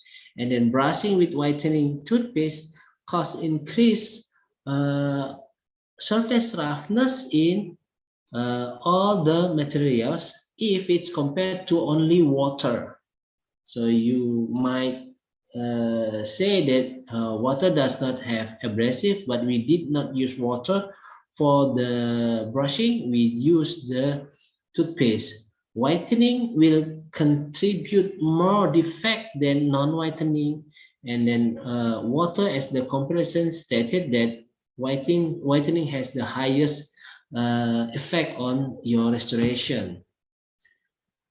Plus, my short presentation said that after I came back to the Indonesia, it takes me for 1 year very confused what I have to do in my research, because I have to continue what I did learn from the Chula, because the machine, you cannot brought the machine, and I cannot found the machine in Indonesia, so I made it by myself.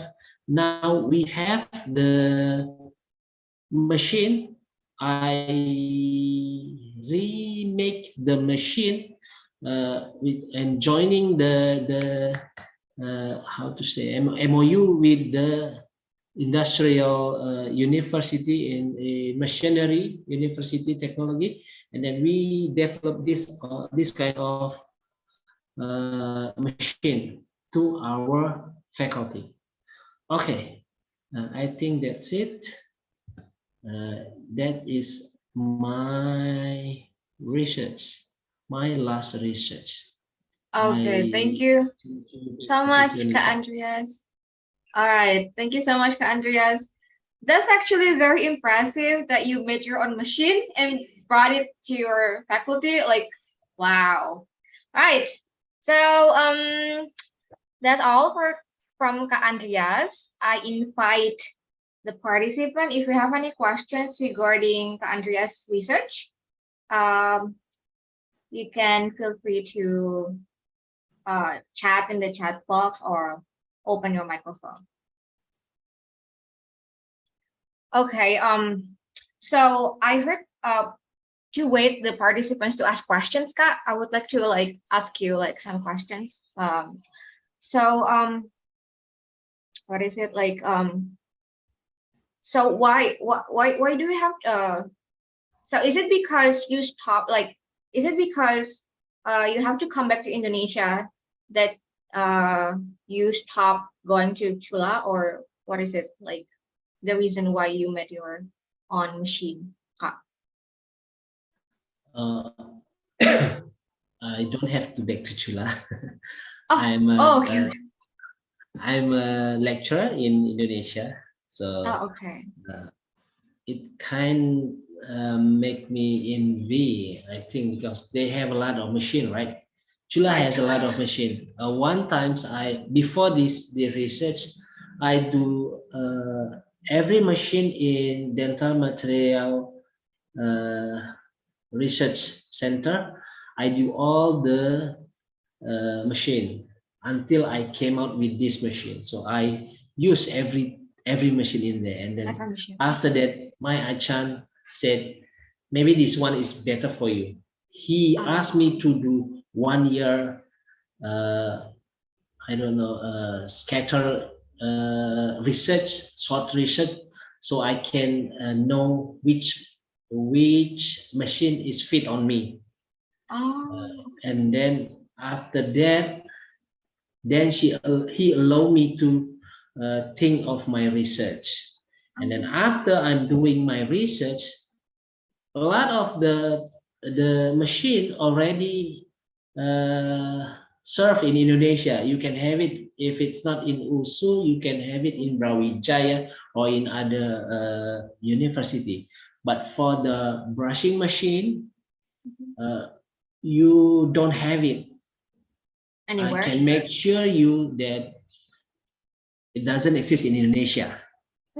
So if I have to do the brushing, how to say, I have to mimic the brushing action.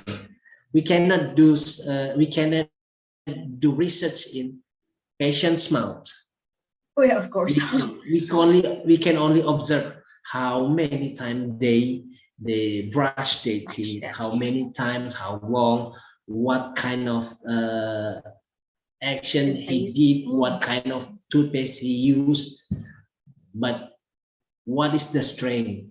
We cannot make sure about it because everyone will have different strain when brushing your teeth. So this machine preserve you with this kind of action. Okay, so if I have to do this kind of research and develop the same research, I have to come back or send my student to Chula. Even they don't have it in Mahidol or Kazakhstan or everywhere, it only preserved in Chula, in my Achan's room, and it was always locked. Every time I want to use it, I have to get a permission from him because it's only one and it's very One old. only. It was developed around 80 or 81. So old. 1980-ish. I see. Yeah. So I try to make the same one. I don't know if it's stealing or not because I read the manual of the machine. I copy the machine and then I bring it to Indonesia, and then I make working together with the faculty of machinery, and then I ask them to do the same. And then this machine was cost me 15 juta rupiah, which Per I have unit? per unit, which I have to save my account, and then use it for this one. Wow. Was not How served much by the to government. sacrifice? I have to use my private money Your to own money. develop this machine. Oh my God. I So meant how that many units do you have now in only your one. uni? Only one? Oh, one and only. Wow. Wow. Okay. That's how can I put, like, so many things to sacrifice on a research on your for master, right? Because you're now doing doctoral program in UI, right? Okay. We have I think two people who would like to ask question. First, I would like to give the opportunity to Lawrence. The stage is yours to ask questions. Okay, thank you, Kak, for your presentations. I'm just surprised that when you say that we cannot perform this research to the patients. I'm just curious why we cannot perform it in the patient's mouth directly. It's because for the ethical, or it's because a lot of interfere that can be disturb our result, or what? Maybe that's the first questions that I like to ask. By using this machine, I can know the strength that a patient use, or I can arrange the best strength that when you use to brush your teeth. I cannot ask the patient to brush in 10 Newton. I cannot ask the person to brush under 10 Newton. So I have to do mimic the action on the certain strength, and with this machine I can arrange that. And then I cannot ask the patient, please brush it for 1000 strokes over and over for 1000 strokes, because the stroke will be mimicking 10 years of brushing. If I ask the patient, then I have to wait and collect all the things for 10 years of his salary pace. But with this machine, I can do the time-based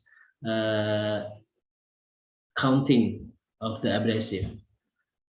I used this machine back then for 15,000 stroke, and then another 100,000 strokes, and it cost me to sleep in the laboratory, and then I have to, because I have to wait for the machine to stop, and then if it stopped, and then I have to change the slurry toothpaste and then make a new one. If I stop and then it doesn't move for a long period because I sleep or whatever, the slurry will be absorbed to the material, and then it will not mimic as what we did, because after we brush and then we spill everything, it will not contain. you're not talking with the mouth filled with the slurry toothpaste in your mouth. We spit it. So I have to take care of that. And then this machine can do the 1,000 of stroke, and then I can settle for the time for 1 hour, for 2 hours, for 3 hours, etc. And then I can count after that. And then how to say, it really mimicking how a person can brush the teeth, and then I can do a lot with this machine. So I think this one is very good. We have a lot of SEM, even though there's not so much people can do SEM, right? I use the SEM machine at that time at Chula and EDS, but it is very huge machine. It costs you a lot, but this machine is very small, just like luggage.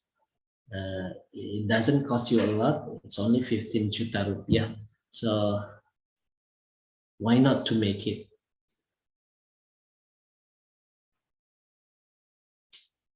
All right. Is it answering your questions, Lo? Yes. It's Okay.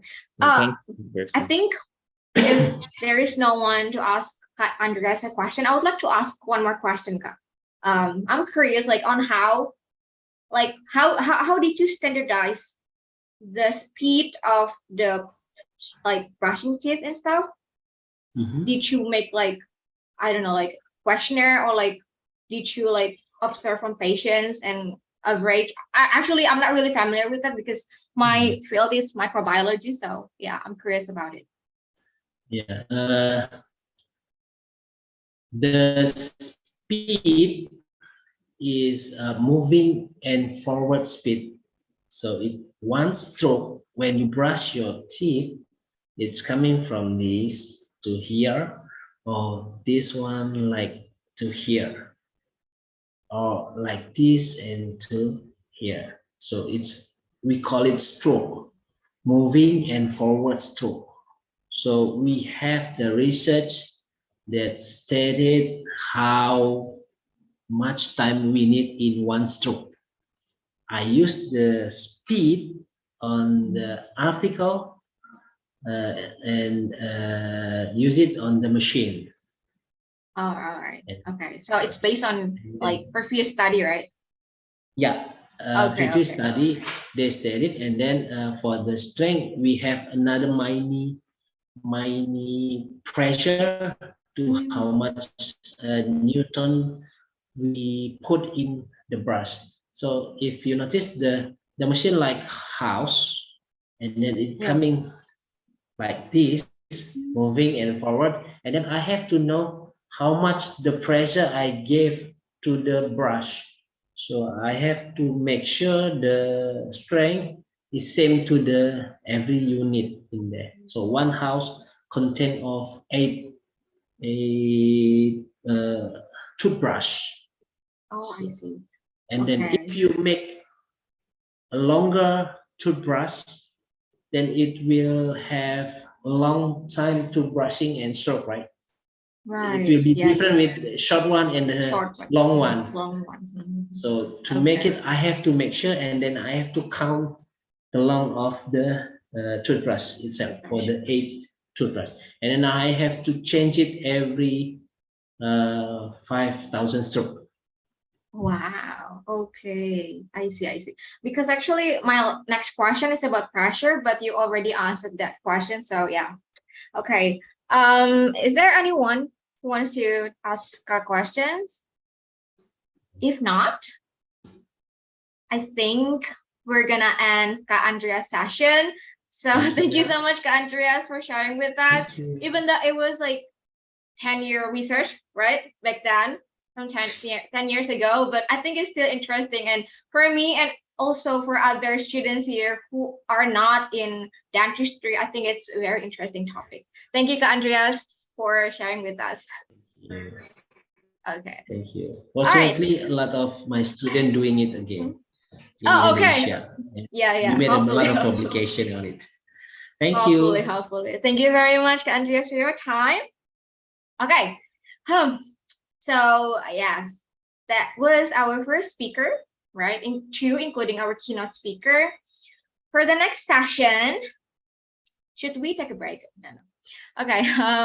So for the second speaker, the only girl in the team, Kak Junaida. But before I invite Kak Junaida here with us, I would like to introduce Kak Junaida first.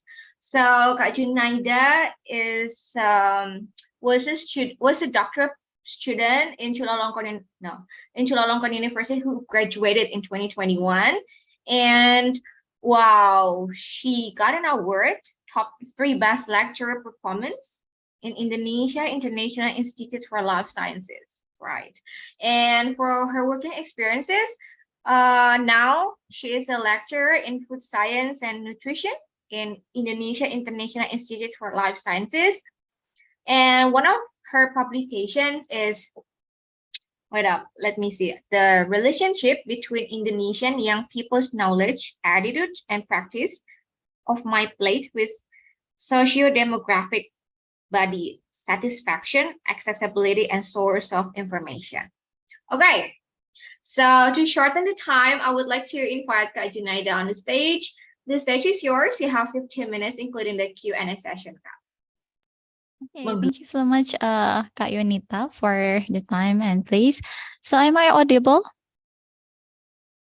Yes, we can hear you, Kak. Okay, so first of all, I would like to thank you for Permita for inviting me, and also Kak Berry for inviting me today. And without further ado, I would like to present my study in Chula. Okay, let me share my screen here.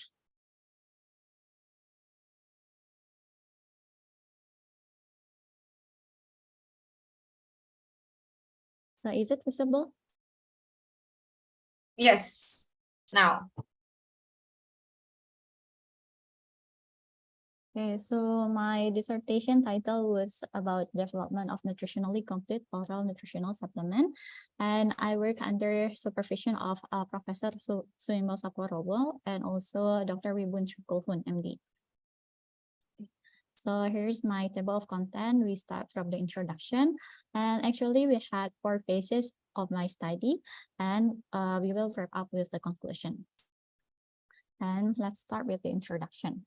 So oral nutritional supplement, or ONS, is defined as specially formulated food for dietary management of patients, which is given under medical supervision. And if you know, maybe in Indonesia, we have like Ensure or maybe Pediasure. It's the example of the oral nutritional supplement. So basically, oral nutritional supplement is given for the person who need the nutritional support, because for example, if they are sick and they cannot eat solid food, then we can give them the oral nutritional supplement to increase the food intake. And based on its category, there are 2 types of oral nutritional supplement. The first one is the nutritionally complete ONS, and the second one is the nutritionally incomplete ONS. And my study was to develop this nutritionally complete ONS because it can provide all macro and also micronutrient needed by the patients. And in addition, we also have the disease-specific ONS, which developed for the specific medical diseases, for example, like diabetazole for the diabetic people, or maybe nefrosol for the kidney patients. Meanwhile, for me, I developed the general nutritionally complete ONS. And for the nutritionally complete ONS, most of the ingredients or the main ingredients is the carbohydrate. So the carbohydrate in ONS, it accounted for 55%, and mostly in the market they use the corn maltodextrin, corn syrup solids, or sucrose as the carbohydrate source. Okay, and now let's focus on the corn maltodextrin, because the corn maltodextrin is favorable for the carbohydrate source because it provides a good solubility. It has high solubility in water, and it also has low osmolality, and it also cheap as well. So what is maltodextrin? Maltodextrin is partially hydrolyzed starch with dextrose equivalent between 3 to 20. So if we can imagine, so DE is basically the presence of the reducing sugar in the total carbohydrate. So if we can imagine the native starch has low DE. For example, the tapioca starch or the corn starch, it has the low DE. And when it is hydrolyzed, it will cleave into the smaller structure, smaller structure and smaller chain of the glucose. And the higher hydrolysis process produce the higher DE of the starch. Meanwhile, for the maltodextrin itself, it is the in between from the native starch to the glucose. So the DE of the maltodextrin is about 3 to 20. Meanwhile, for the glucose, the DE is 100. Okay. And then characteristic of the maltodextrin depends on the type of the origin starch. So the starch from the corn is different from the starch from the tapioca. As we can see, if you make the cooking by yourself, the characteristic of the corn starch is different from the sagu starch, is different to other type of starch.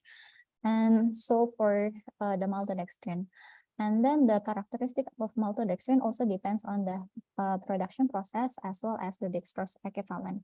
And in here, mostly we use the corn maltodextrin in the product, but in my study, I use the tapioca maltodextrin.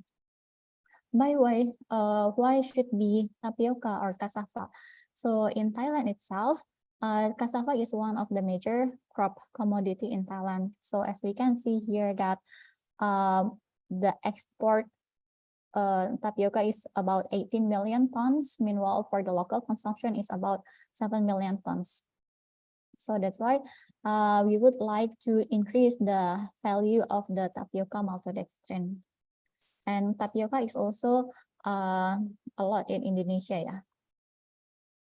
And in addition to maltodextrin, we also have the resistant maltodextrin, or we call it as RMD. So according to its name, for the resistant maltodextrin is less digestible compared to the maltodextrin.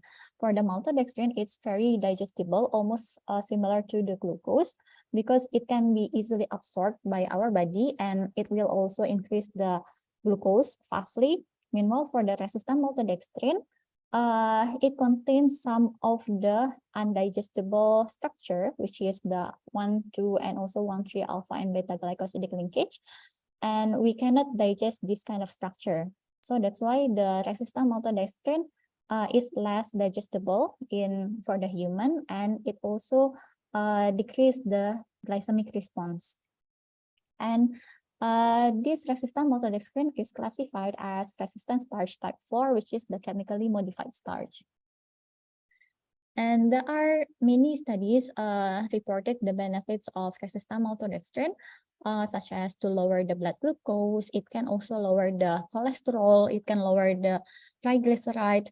It also can promote the satiety. So it is beneficial for those who want to lose weight or limit the food intake. It also improves the gut health, improve mineral absorption, and it also have the anti-inflammatory effect. However, most of the studies reported the RMD from corn, wheat, or potato starch. Meanwhile, only one study reported the benefits of RMD for the gut health.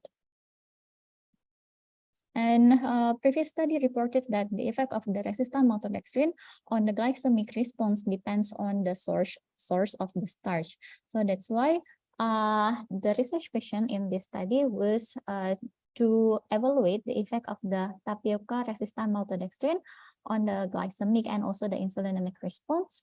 And the second is we would like to evaluate the effect of the tapioca resistant maltodextrin on the developed ONS. So here are the research objectives. First, we would like to evaluate the acute effect of the tapioca resistant maltodextrin itself on the plasma glucose and serum insulin. And the second, we would like to develop the ONS using the tapioca resistant maltodextrin. And the third one, we would like to evaluate the acute effect of the ONS using the tapioca resistant maltodextrin on the plasma glucose and insulin in healthy participants. And the last one, we would like to evaluate the long-term effect of the developed ONS that contain the tapioca resistant maltodextrin in healthy as well as the pre-diabetic adults. So let's move on to the first phase of my study. We evaluated the effect of the tapioca resistant maltodextrin on the postprandial glucose and insulin response in healthy participants. So basically it's the acute effect, yeah. So it's only 1 day.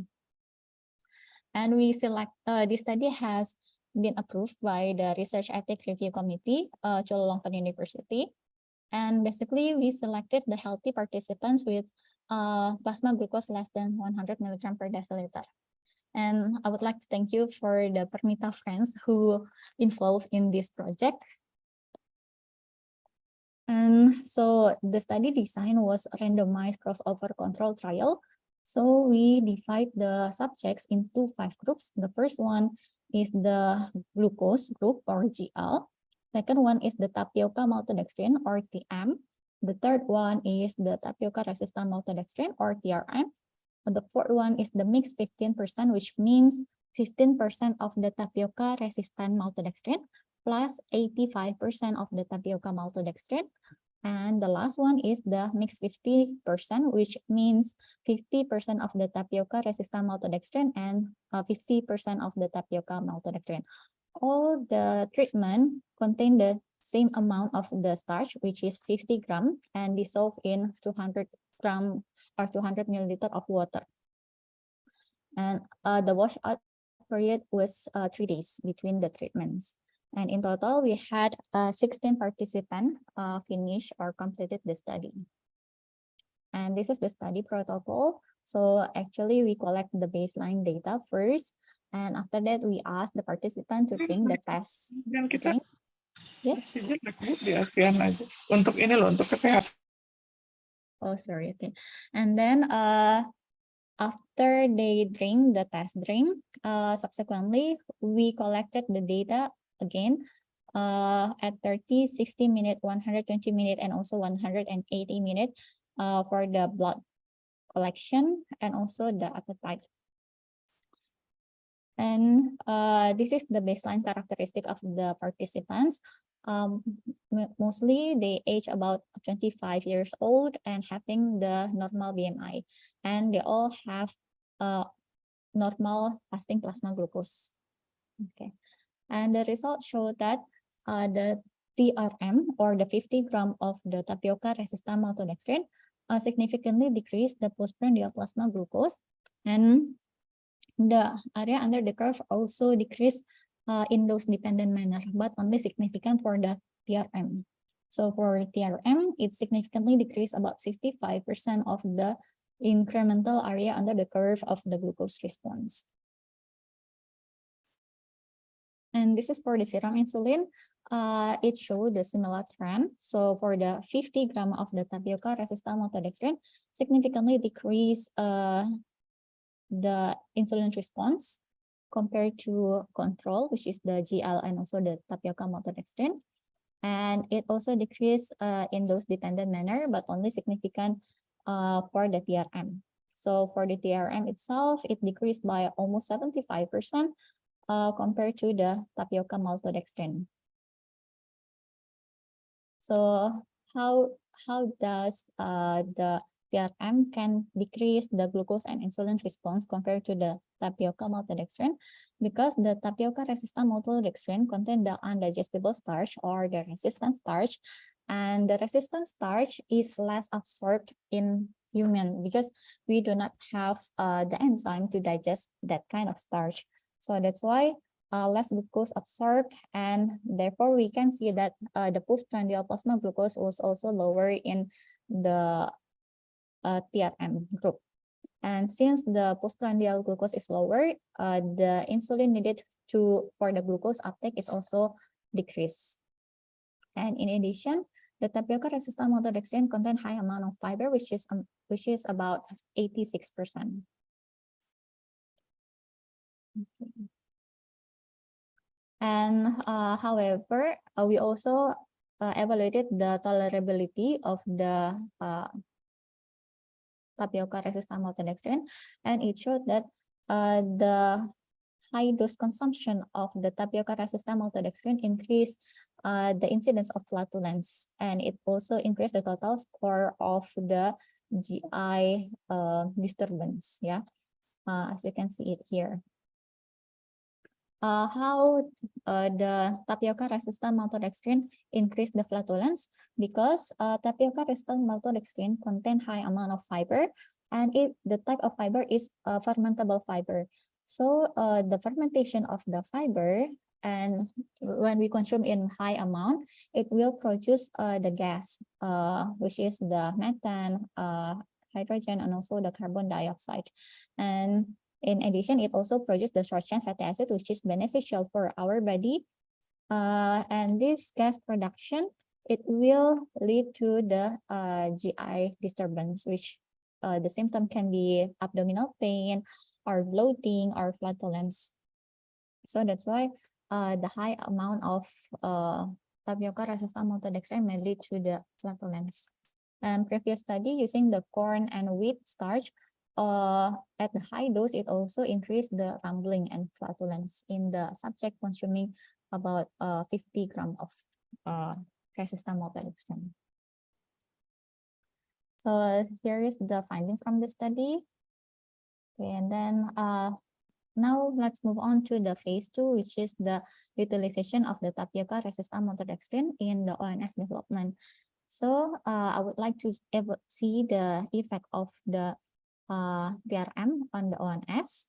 So this is the target of our product. So the product should provide about 250 kilocalorie, and the viscosity should be less than 50 centipoise, and it should be acceptable as well. Because if it's not acceptable, then we cannot give it to the patients. They will not eat it. And this is the formulation. So basically, we divide into 3 formulation. The first one is the original one. The second one is the RMD15, which means we replace 15% of the tapioca maltodextrin using the resistant maltodextrin. And we also have the RMD30, which means we replace 30% of the tapioca maltodextrin using the resistant maltodextrin. And meanwhile, for the rest ingredient were completely similar. And this is the physical properties and sensory evaluation. And the results show that when we increase the amount of the resistant maltodextrin, it decreased the viscosity. And in addition, the water activity was significantly increased in dose-dependent manner when we increase the amount of the resistant maltodextrin. So basically, all developed formulas were classified as thin liquid according to the National Dysphagia Diet Task Force, since their viscosity was less than 50 centipoise. And the decrease of the viscosity by resistant maltodextrin 30 may be due to the difference of molecular weight distribution between the tapioca maltodextrin and also the tapioca resistant maltodextrin. For the tapioca maltodextrin has a higher molecular weight, so when the higher molecular weight, it increased the resistance to flow, thus increase the viscosity. And basically, the viscosity of resistant maltodextrin itself is less compared to the viscosity of the tapioca maltodextrin. So that's why when we increase the amount of the resistant maltodextrin, the viscosity will be decreased. And in addition, the addition or the replacement of the resistant of the maltodextrin using the resistant maltodextrin also increase the water activity. It's due to the hygroscopic characteristic from the resistant maltodextrin, and resistant maltodextrin, which is the hygroscopic, can absorb the water, and therefore it will increase the water activity. And this is the nutrition value of the original formula from the ONS. So we reach the target, which is 250 kilocalorie of per serving. And this is the finding from the study. So basically, we achieved the target about 250 kilocalorie of energy, and we found that the increase of the proportion of TRM in ONS, it will affect to the viscosity and also the water activity of the ONS. And actually, we also check the microbial contaminant in the ONS, and it found that it is safe from the microbial contamination. And we also evaluated the shelf life of the ONS, and it is stable for 1 year storage at room temperature in aluminum foil bag. And the third phase is about the acute effect evaluation of the developed ONS on the glycemic response, basically. And the eligibility criteria is also same. We selected the healthy participants, which has the fasting blood glucose less than 100 milligram per deciliter. And the study design was also randomized crossover control trial. We divide into 3 groups. The first one is the original formula, RMD50, and also the RMD30. So this one is the ONS, yeah. So we asked the participant to drink the ONS containing the original, the RMD50, and also the RMD30 formula. The washout period between treatment is 3 days. And in total, we had 17 participants completed the study. And the study protocol was also similar as the first phase. So we check the blood sample, and we also check the subjective appetite using the visual analog scale. And we also check the GI symptom, which is the gastrointestinal symptom, using the questionnaire. And this is the baseline characteristic of the participants. And yes, the age of the participants is about 26 years old and having normal BMI. And the results show that there is no significant effect of the postprandial plasma glucose, even though it is slightly decreased compared to the original one. So for the RMD15, it decreased about 4%, and for the RMD30, it decreased about 4.96%, but the reduction was not significant. And the serum insulin, the RMD50, it decreased about 20.8%. Meanwhile, for the RMD30, it decreased about 30% compared to the control. And it shows significant result for the RMD30. It decreased the area under the curve of the insulin by 35%. So it's interesting that this product did not significantly affect to the glucose, but it significantly affect to the insulin. And previous study also shows similar trend that the consumption of 5 and 10 grams of corn maltodextrin with the high-fat meals, it decreased the insulin response without affecting the blood glucose. Okay, and then we found a paper that explained the possible mechanism that the slowly digestible starch, sorry, that the slowly digestible starch is digested slower, then it leads to the decreased rate of the appearance of exogenous glucose, and it will affect to the GIP. GIP is the glucose inhibitory peptide. Since the glucose inhibitory peptide is affected by the glucose and fat intake. As GIP decrease, the stimulation of the insulin secretion is also lower, which contribute to a slower rate of the glucose clearance. And as the consequence, we can see that the glucose response is not significantly different. And as we can see here, that there is no effect of the resistant maltodextrin on the subjective appetite, means that it doesn't really affect the appetite. And then for the GI tolerability,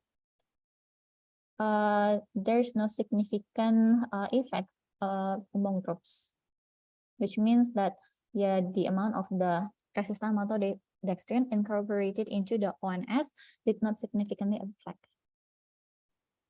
And then for the sensor evaluation, we found that the amount of the resistant maltodextrin in the ONS significantly increased the liking score of the viscosity. So the RMD30 had the highest liking score for the viscosity compared to the original formula. It showed that the panelists preferred the ONS with the less viscosity. Okay. And this is the finding from the study.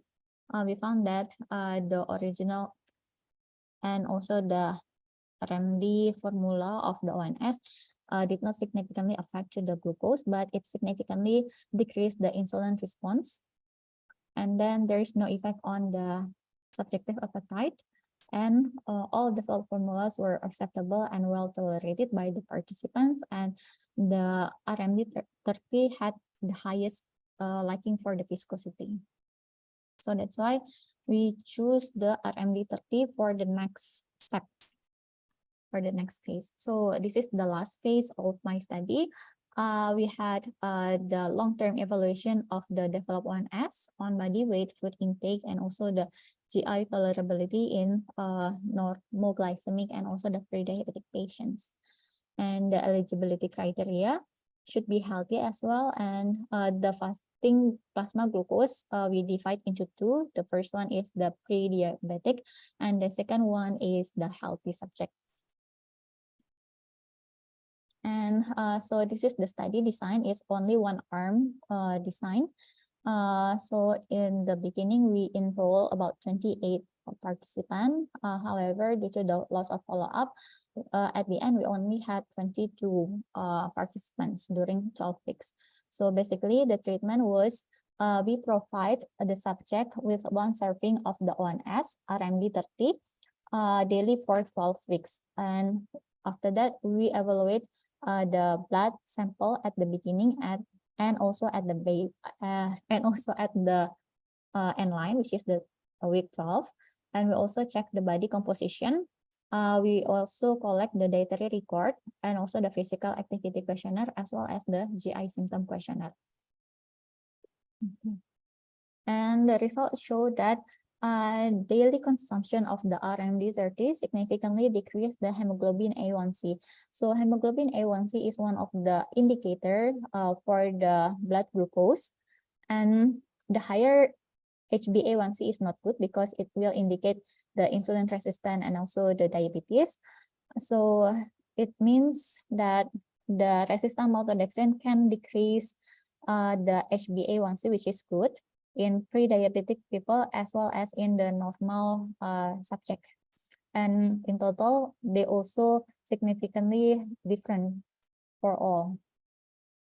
And actually, it also decreased the fasting blood glucose in pre-diabetic people as well as in the normal people. Meanwhile, the level is still in the normal range. Yeah, not really low. However, this reduction for the fasting blood glucose is not significant. And then we also evaluate the food intake of the participant, and it was found that there is no significant difference of the food intake during the 12 weeks, which means that the ONS itself did not affect to the food intake. It did not increase nor decrease the food intake. And this is consistent with the previous study, which also showed that 1 serving of the ONS per day, or about 250 kilocalorie per day, did not significantly increase the food intake, the habitual food intake.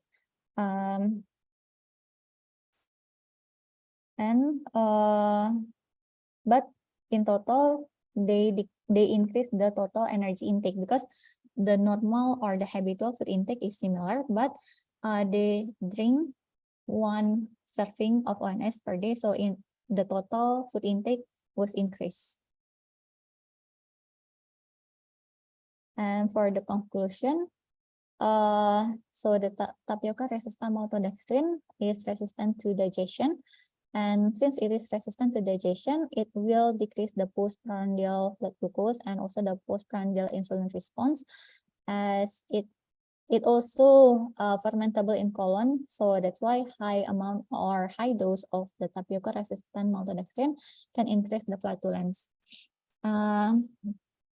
And then when we incorporate the tapioca resistant maltodextrin into the ONS, it will increase the water activity while decrease the viscosity. However, it will be more acceptable compared to the original formula.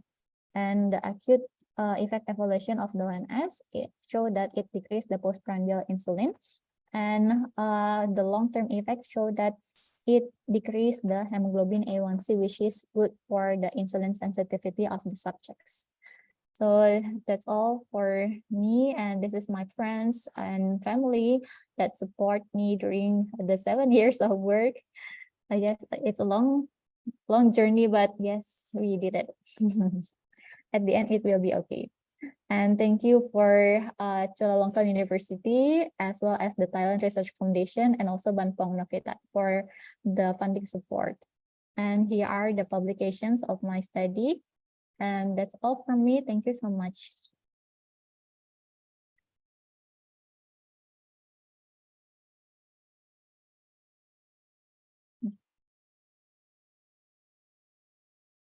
So I will give it back to moderator. Thank you very much, Kak Junaida. You can call me So Junda. we're moving on. Okay, Kak Junda. Yeah. We're moving on to our question and answer session. So actually, I have one question on the chat, but it's a personal one. It's actually from Lawrence. So, is there any long-term impact on health outcomes? Because maybe short-term studies may not fully capture potential benefits of risks over extended periods of use. Okay. For the long-term effect, yeah, we only conducted for about 12 weeks, and it showed that it decreased the hemoglobin A1C, which is good. Yeah, to maintain the Okay. glucose. Yeah, blood glucose. All right. Okay, so it's okay. Oh, Kak Andreas, how long would Junda have to develop the study? Did she still continue to develop the study? Okay. So I had a very sour and sweet life during my PhD. Yeah, Bang Andres is also Bittersweet actually life. Bang Andres is Colleague, also right? my colleague. So actually I start my research since 2018, if I'm not mistaken. Yeah, and then after that in 2020 we had the COVID, right? So, Right. and after that, I took 1 year leave and continue another 9 months. Yeah, so it's about almost 3 months, 3 years, almost 3 years for the study itself. Wow. So, are you still continuing the study, Kak? No. No. Yeah. Because actually, this study was funded by the Thailand Research Foundation and also the one company in there. But the company would like to market the product, so it's in the marketing. So we can find your product now in Hopefully Thailand. soon. Oh, hopefully soon. so. Okay, okay. We're waiting for that. Yeah. All right. Actually, the company asked me to join to work there, but thank you, Achan. Thank you. Okay. All right. We have a couple of people who would like to ask the question. I would like to give an opportunity to Rahmat first. Mas Rahmat first. Yes.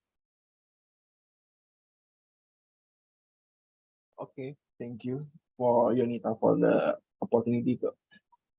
Thank you, Miss Junda, for the presentation. It's very interesting for me since I also work in dietary fiber also for my research, and I'm using the maltodextrin also, but I'm Okay, using the nice. inulin and etc.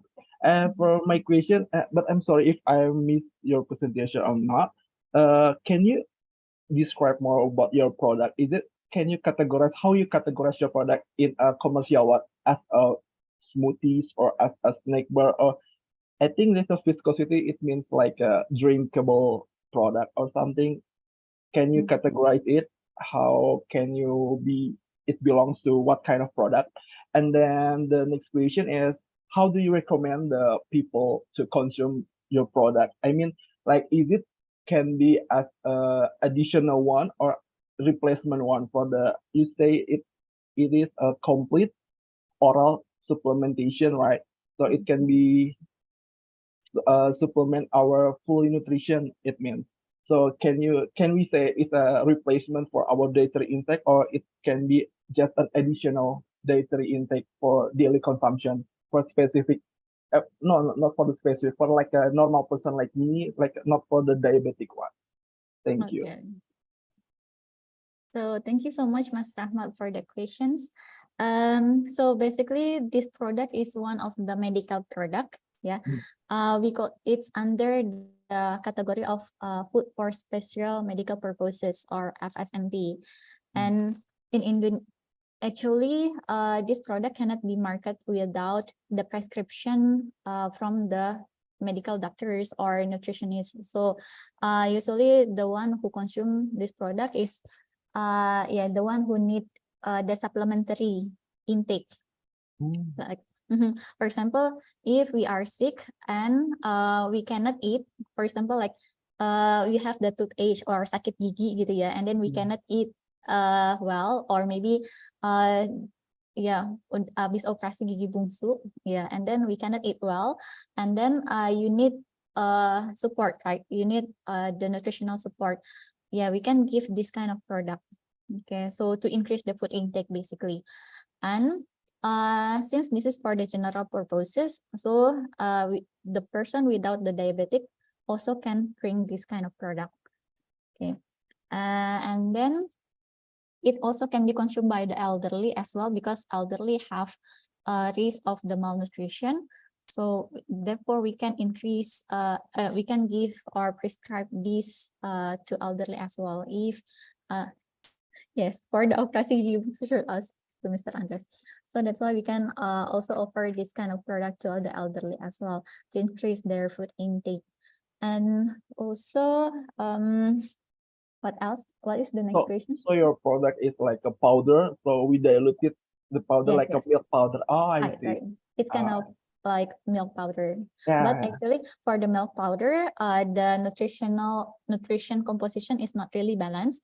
yeah. But for this kind of product, we create a balanced nutrition. So therefore, it will provide all the macro and also micronutrients, since we also add some micronutrient premix into this product. So hopefully it can fulfill all the needed. Okay, thank you, Miss Juda. Yeah, welcome. All right, next one, we have Sabrina here who would like to ask question. I'll give the opportunity to you now. Thank you. So hi, Ms. Junda. What's up? Presentation. I wanted to ask, and just to confirm, maybe I missed it. So you mentioned that your ONS was made by incorporating the resistant maltodextrin as one of the ingredients, right, Miss? And like in particular, if I'm not mistaken, the resistant maltodextrin is known to be fermentable by the human gut microbiota.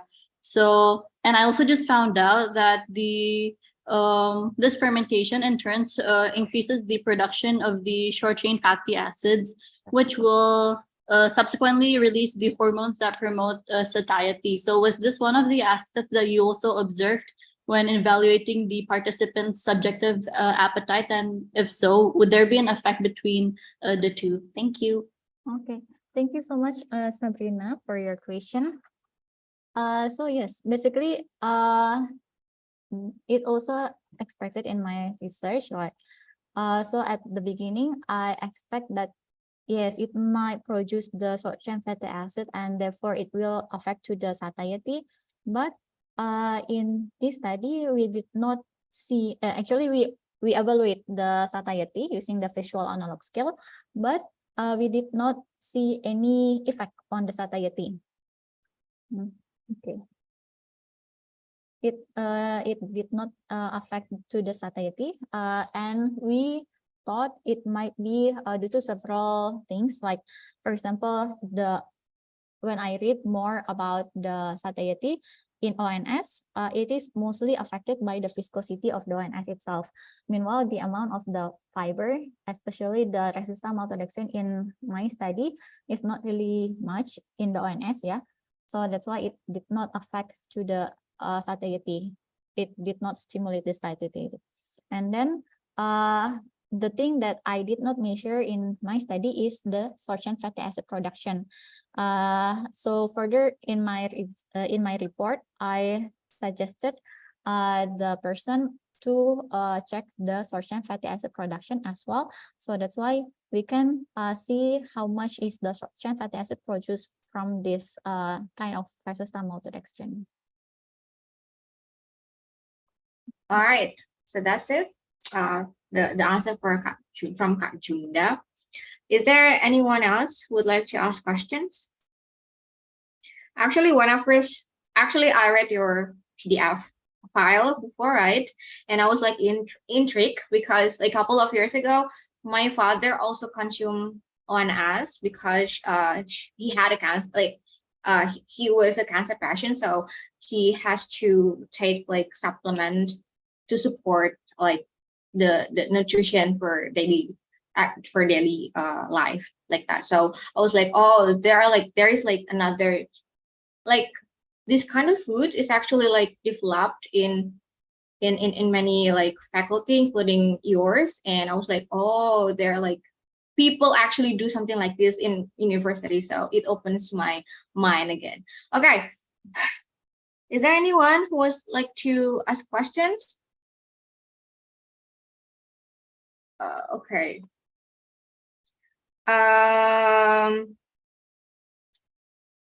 No? If not, I think after this, we have to take a break for 5 minutes. Is that okay, Kak Fauzan? Yeah, because we're doing it like, yeah, we're doing it 100% for, okay. okay, 5 minutes break because we're doing it for like, I don't know, since 7 till now, 10:30. I think everyone here is kind of like exhausted. So I would like to say thank you for Kak Junda for sharing your research. And we're very grateful that you can join us today. Hopefully we can collaborate more in the future. Thank you, Kak Junda. Thank you so much, everyone. Thank you very much. Okay, we're gonna take a break for 5 minutes. And after this, we're gonna have our last speaker, Kak Fauzan. So yeah, we're gonna meet again at 10:27.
All right. I hope everyone can come back because in a short moment, we're gonna start our last but not least speaker, Kak Fauzan. Okay. All right. Is Kak Fauzan here with? Okay. All right. So before Kak Fauzan starts his research results, I would like to introduce Kak Fauzan first. So Kak Fauzan is a nursing science expert. He did a doctoral program in nursing science in 2023. Oh, and his working experiences are as follow. Now he is the head of Asosiasi Donor Darah Indonesia, Loksemawe. Wow. And what his publication is Relationship Between Personal, Maternal, and Family Factors with Mental Health Problems in School-Age Children in Aceh Province, Indonesia. And he got an award in 2018 as the 2018 Best Reviewer Award. For Kak Fauzan, the time is yours now. Okay, thank you so much. Let me share my screen first. Okay, can you see my screen and can you hear my voice clearly? Yes, clear. Thank you so much for Miss Yonita to let me to present my dissertation actually, but I would like to deliver my highest appreciation for those for the last two speakers. I think they did a very great job, and I hope that this presentation will be take you to get like more get loose or maybe get lost or maybe both. I hope, because I don't like numbers too much, excluding in my bank account. So let me present to all of you. This is a kind like a social science, and the title is like a pet analysis of aggression among middle adolescents with conduct problems in the community in Indonesia. So the basic reason of doing this research was that right now the phenomenon of aggressive behaviors among adolescents is increasing. So by having this research to be conducted, we may know the most significant factors that lead the adolescents to have like aggressive behaviors. But this aggressive behavior is not like in general or normal adolescents, but among adolescents who have conduct problems. As you know that there are so many adults committed in like criminal behavior, something like that, right? So basically, this research tried to find out the most significant factors and in order to prevent the most serious impact of the aggression behavior in the future. Sorry.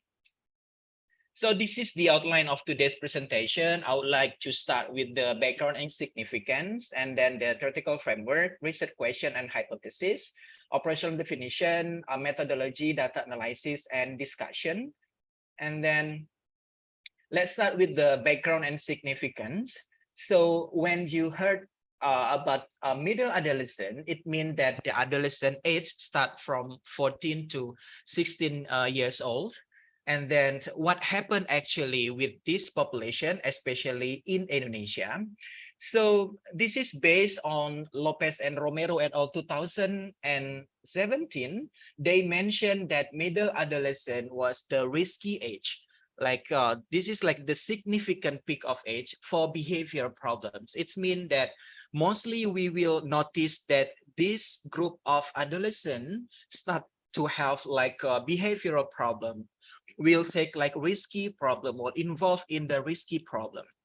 And then based on the Indonesian studies, they mentioned that middle adolescent, they had like risky mental health status, as they had moderate and weak mental health status.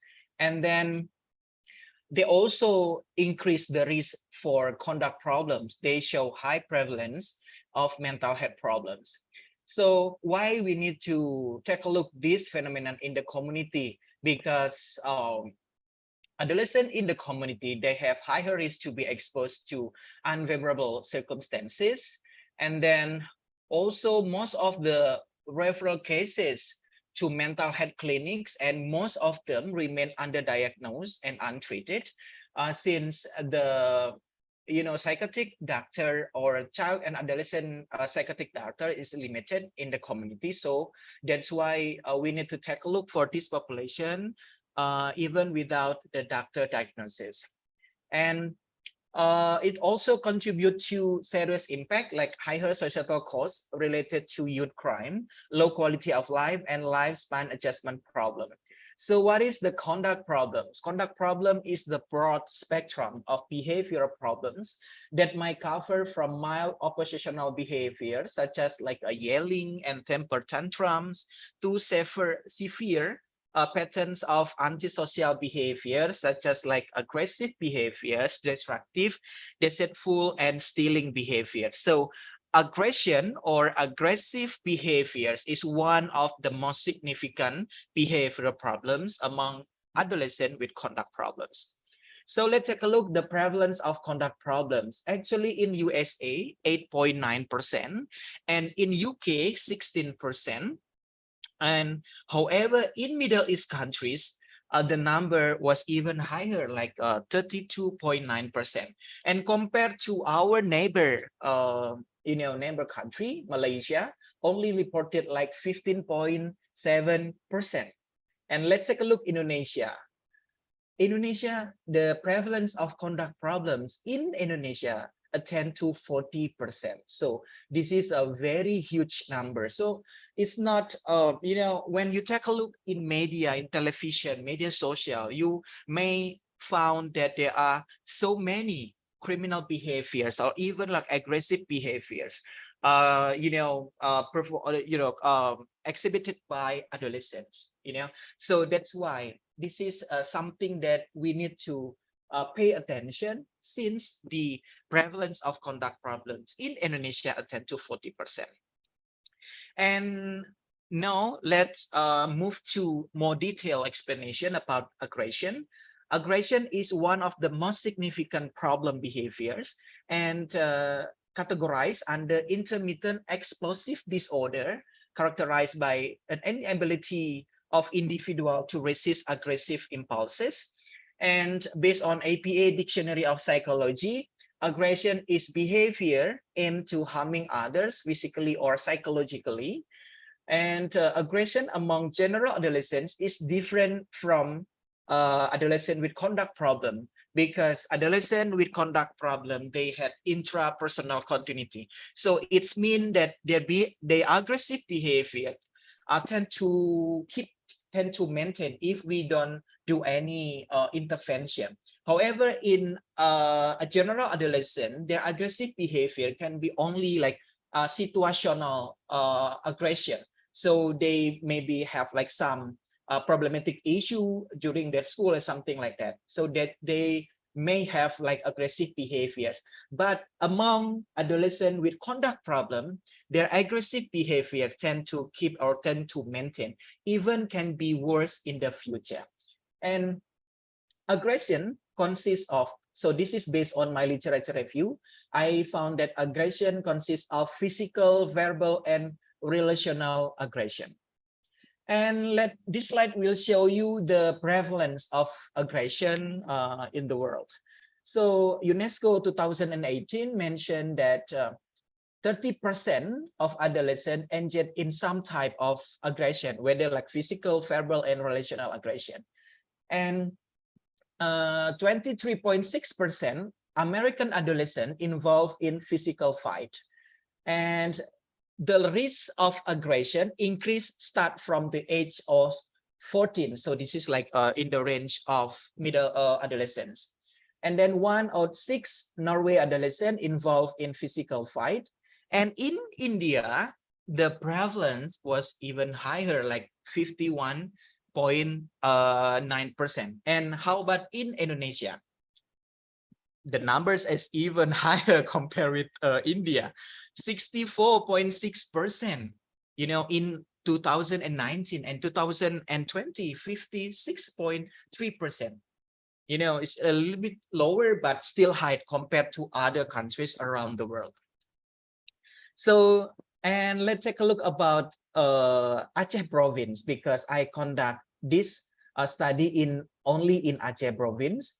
So in Aceh province, I also found the adolescent in Banda Aceh had moderate aggression, and then in Aceh Tamiang also have like 61.1%.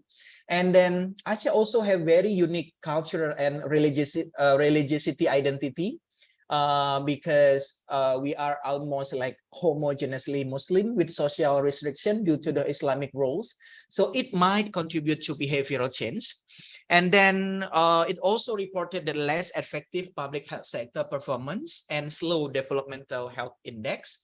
And actually, this is the last reason, is the most significant reason, because the availability of supported mental health care providers in Aceh province, we have like community mental health nurse, or CMHN. They have like a very significant roles and responsibility to take care of people with mental health problems. So if you guys remember that Indonesia, especially Aceh province, ever attacked by tsunami, right, and earthquakes in 2004. So this program actually developed after the tsunami to take care of people with mental health problem in Aceh province. So until now, this program still exists, and even there are so many nurses, have this training. So as I mentioned before, CMHN is believed to take important part to apply the result of this study. So what are actually the impact of aggression? The first one is about the personal problems. They have like the risk for depression, anxiety, loneliness, low self-esteem, low empathy, and low quality of life. They also have like a risk of injury or death. And then they also increase the risk of familial problem, especially family conflict due to offensive communication and low family cohesion. And then they also have like school adjustment problem. They will refuse to engage in academic activities, less teacher support, lead to academic failures. And in adulthood, there is serious violent and criminal behaviors. They also will experience physical and mental health problems, economic problems such as like socio-economic status, unemployment, and serious property damage. So what are the gap of knowledge? Most of the significant factors in the previous study only investigate like only one factor. So we have no idea whether those factors are really significant to predict aggressive behaviors. And also most of the theory used was developed based on adult population, not based on adolescents theory. And in Indonesia, most of the study only have like survey and correlational study. And that's why the gap of knowledge in this study, limited study of pattern analysis of significant factor of aggression among adolescents with conduct problems. And then also limited study examined factors under the same model simultaneously. And then limited study on adolescent with conduct problem and use the adolescent theory. So this is some of the potential theory, and I apply problem behavior theory because this theory developed for adolescent with problem behaviors. And based on previous study also revealed that problem behavior theory is suitable for aggression and had been used in various contexts, Asian and Muslim population. So this is the theoretical framework. I did like a theoretical subtraction to choose the most significant factors to be selected in this study.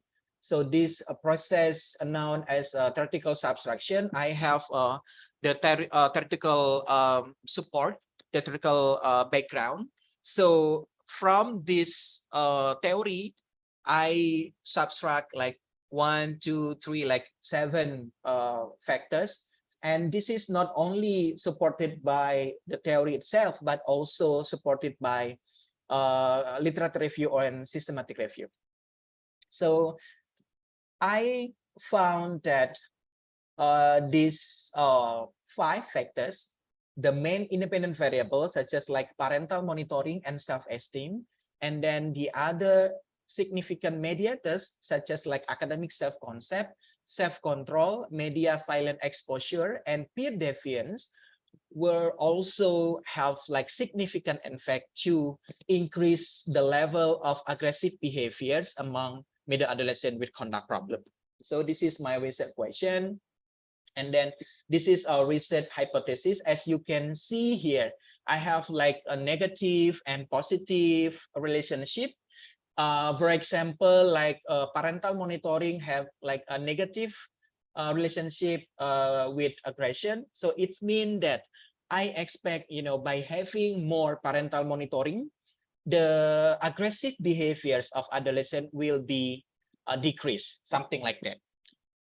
And then this is the operational definition. Most of the instrument that I use in my study, I need to have like a translation and validation process.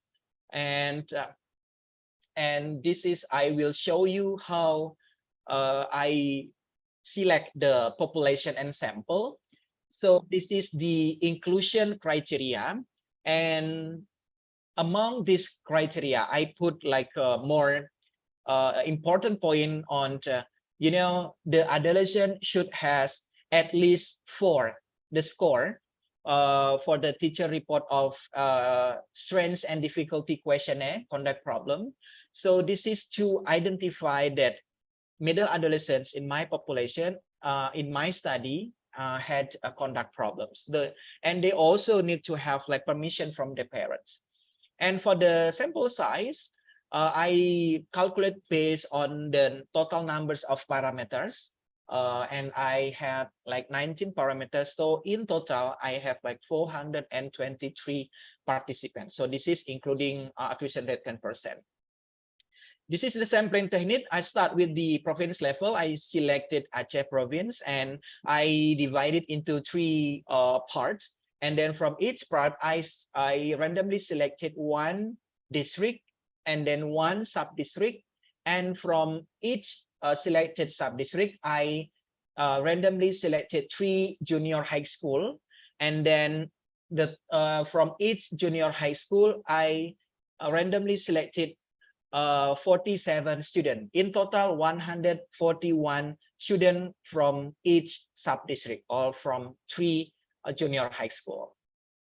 So this is the research instrument. As you can see that they have like they have a good and acceptable psychometric properties. It's mean that we can use this instrument in the study.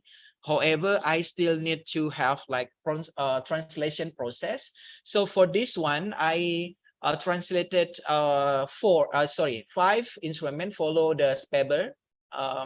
And then first of all, start with the forward translation. So I invited a licensed translator to translate from English to Bahasa. And then the back translation, another licensed translator invited to translate from Bahasa Indonesia to English.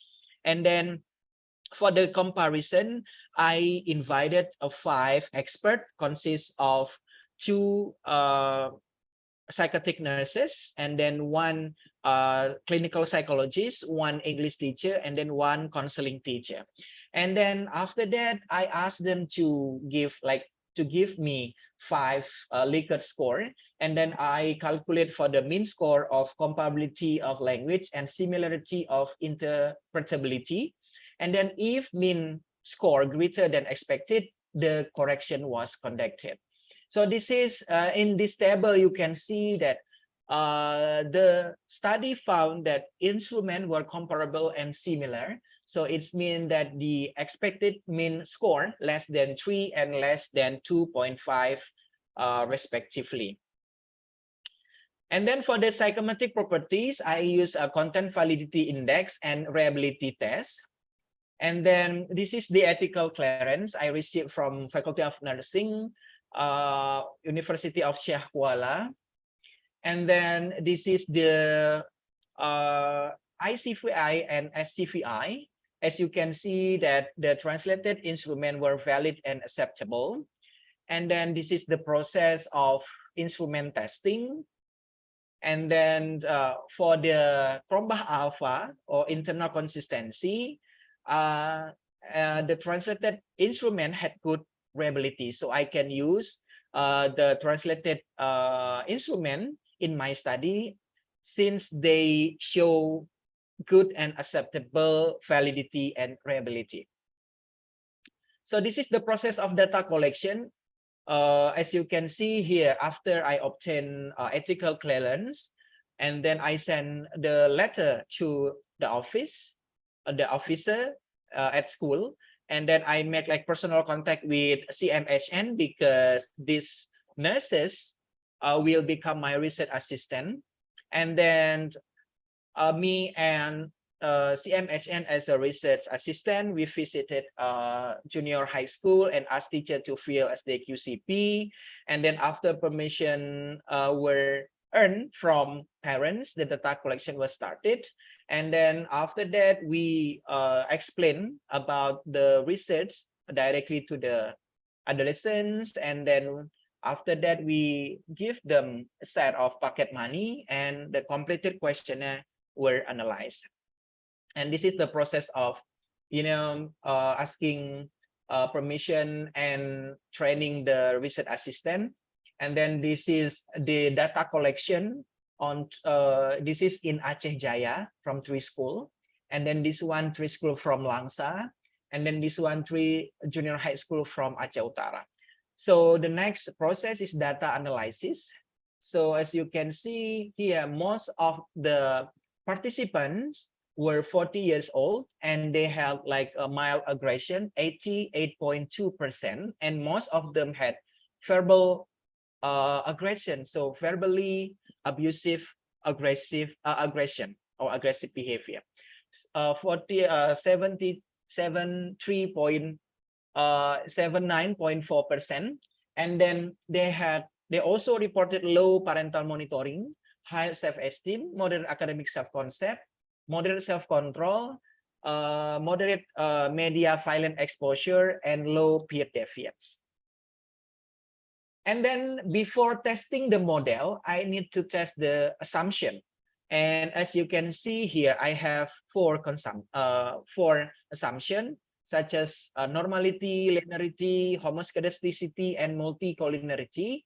So my assumption testing show that the data were normal, linear, and residual distributed equally, and no multicollinearity. So it means that there were no relationship among, the independent variables, because it will affect on my dependent variables. So this is the correlation matrix. So this is just to show you that when I test relationship among independent variable with aggressive behaviors, I found like very significant relationship. However, this one was analyzed by SPSS, so it means that the relationship among independent variables and dependent variables was, conducted individually. So we still have no idea yet which factors that really significant until we test under the same model simultaneously. So for the testing the model, I apply covariant-based structural equation modeling, or CBSEM. So it consists of measurement model or outer model and structural model or inner model. I also will take a look the goodness of fit, measurement, and structural model. And then after that, I will test the direct effect and indirect effect and hypothesis. So this is the measurement model. We can conclude that all data were valid based on the indicators. And then also here you can see that all indicators can be concluded to be valid because they met the standard of composite reliability. And then this is the goodness of fit. As you can see that it show good fit for chi-square, RMSEA, FI, IFI, SRMR, and AGFI. And then this is the model testing. So one tail hypothesis testing was carried out with the significance of 90% or an alpha of 5%. Thus, the hypotheses are accepted if the statistic results are greater than the one tail t-table. So for t value equal to 1.645. So if I found that the t value more than 1.645, it's mean significance. So this is this model actually explain 42% of total variance of aggression. So it's mean that they are interrelationship, among variables after I test all of the selected independent variables at the same time. So it means that aggression among middle adolescent with conduct problems in the community Indonesia can be explained by, so it's mean that there are so many factors that should should have attention, not only single factor, such as like parental monitoring, self-esteem, academic self-concept, self-control, media violent exposure, and peer deviance. And this table show you, I highlight the yellow color, so it's mean that relationship have very significant effect. For example, like parental monitoring have like significant effect on media violent exposure, and the other relationship, right? If you 1, 2, 3, 4, 5, 6, 7, 8, 9 significant direct effect.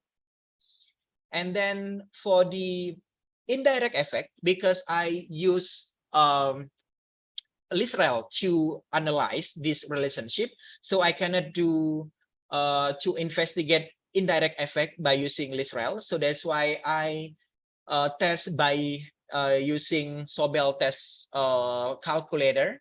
So if Sobel test statistic value is more than 1.96 or p value is less than 0.05, the hypothesis is accepted. So this is the indirect effect. My study found like 3 indirect effect. For example, here, parental monitoring have indirect effect on aggression mediated or through peer deviance. It means that and it show positive relationship. It means that if parent, this is very interesting actually, because based on the literature review, I found that parental monitoring had negative effect on peer deviance. So it should be like if parents give more monitoring to their children or to their adolescents, their peer deviance will be low. But my study found differently. So this is also supported by previous study, especially in middle adolescent. If parents give adolescent more supervision or more monitoring, it will not good actually. So this is also should be noticed by parent. If you have like middle adolescent, like 14 to 16 years old, and you give them very, very close, very, very strict monitoring, it will not good, because it will increase the peer deviance. It means that their peer will have more deviant behaviors, and it will lead to aggression, something like that, right? So I found 3 indirect effects, from 3 selected variables to aggression. And then this is the hypothesis 1. You can see that parental monitoring only had a positive indirect effect on aggression through peer deviance. And then hypothesis 2, self-esteem only had a negative indirect effect on aggression through academic self-concept. So for hypothesis 3, self-control only had a negative direct effect on aggression. And hypothesis 4, academic self-concept did not have direct effect on aggression. And hypothesis 5, media violent exposure only had a positive indirect effect on aggression through peer deviance. And hypothesis 6, peer deviance had a positive direct effect on aggression.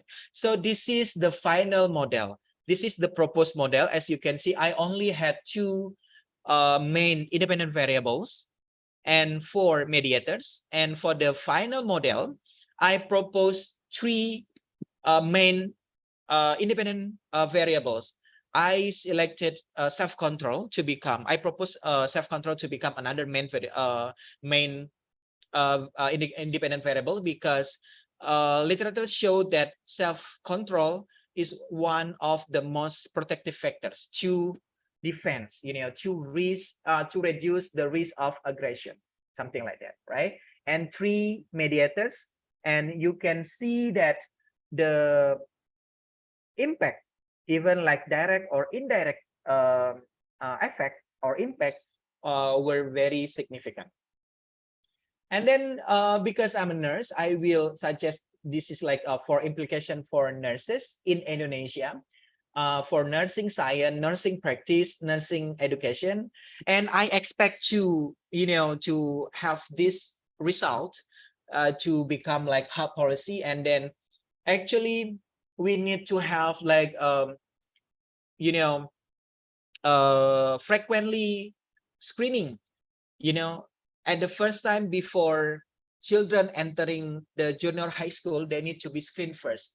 Do they have conduct problems? Do they have aggressive behaviors? So, and then after that, this conduct problem and aggressive behavior should be evaluated routinely, like at least once a month, something like that. And then this is the limitation. Should have like, another study to be conducted in other provinces, because this study only focused on Aceh. And then also study replication to other province in Indonesia should be conducted. And then longitudinal study, because this is a cross-sectional study. And then also need to have like a different perspective, such as like based on gender, like male and female adolescents only, or adolescents in rural or urban area, or based on the level of aggression. And nursing intervention, especially psychiatric nursing intervention, should be initiated and developed based on significances of the selected factors. So that's all for my presentation. Thank you so much. I give it back to Miss Moderator. Thank you so much. Okay, thank you so much, Kak Fauzan. Wow. It's actually a very interesting topic, which kind of like make me reflected, like whether or not I was like an aggressive like teenager like back then, but I think I was not. So yeah. So Okay. question and answer session. I allow the participants, if you have any questions to Kak Fauzan regarding his research, it's very open. Yeah. Okay. Any questions so far for Kak Fauzan? Actually, Kak Fauzan, I have like a question, but I don't know how to link this, because like a couple of weeks ago, there is like a viral tweet on Twitter regarding the, what is it? The presence of father figure to, I think it's about like the condition of the children itself. Do you think that it is also included in parent monitoring? If I try to link to your research, because actually I would like to ask about what is the definition of parents monitoring here, like what kind of actions? Yeah. Yeah, that's a very interesting and good question, actually, because in my study I only select one factors regarding the parental factors, right? Only parental monitoring. So this is actually based on my literature review. I only selected the most significant ones, and it have to be supported and it have to be mentioned in the theoretical framework, something like that, right?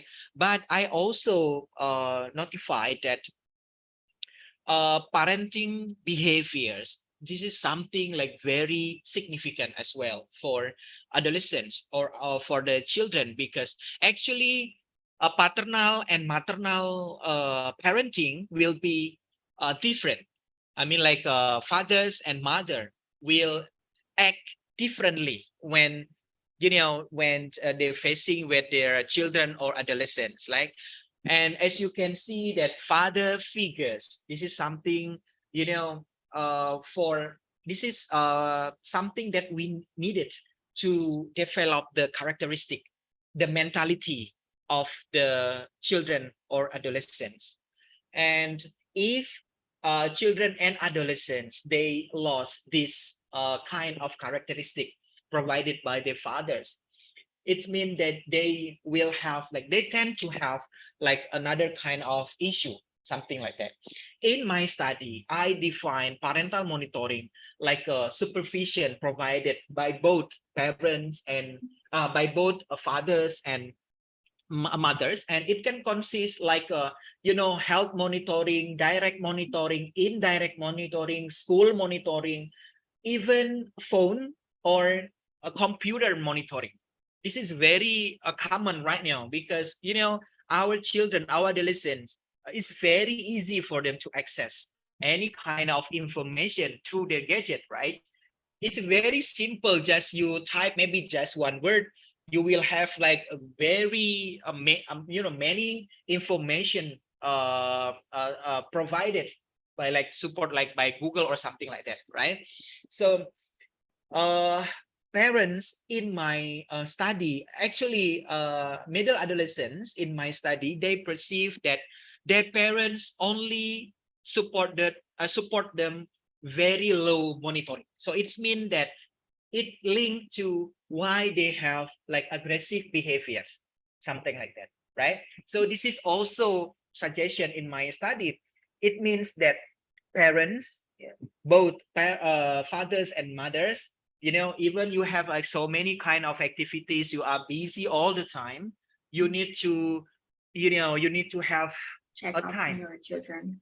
with your children. Take a look what they see, what did they see in YouTube, what kind of games they are playing right now. This is also very interesting, because parental monitoring have like a direct effect, have an influence on media violent exposure, right? Violence can can form like any kind of form. I mean, like can be physical fighting, can be like sexual related behavior or something like that. Yeah. And right now, game online game also very popular, right? And like fighting, having a gun, or like content, prank content or something like that, that also in fact on children to have aggressive behavior, because they start to normalize that behaviors.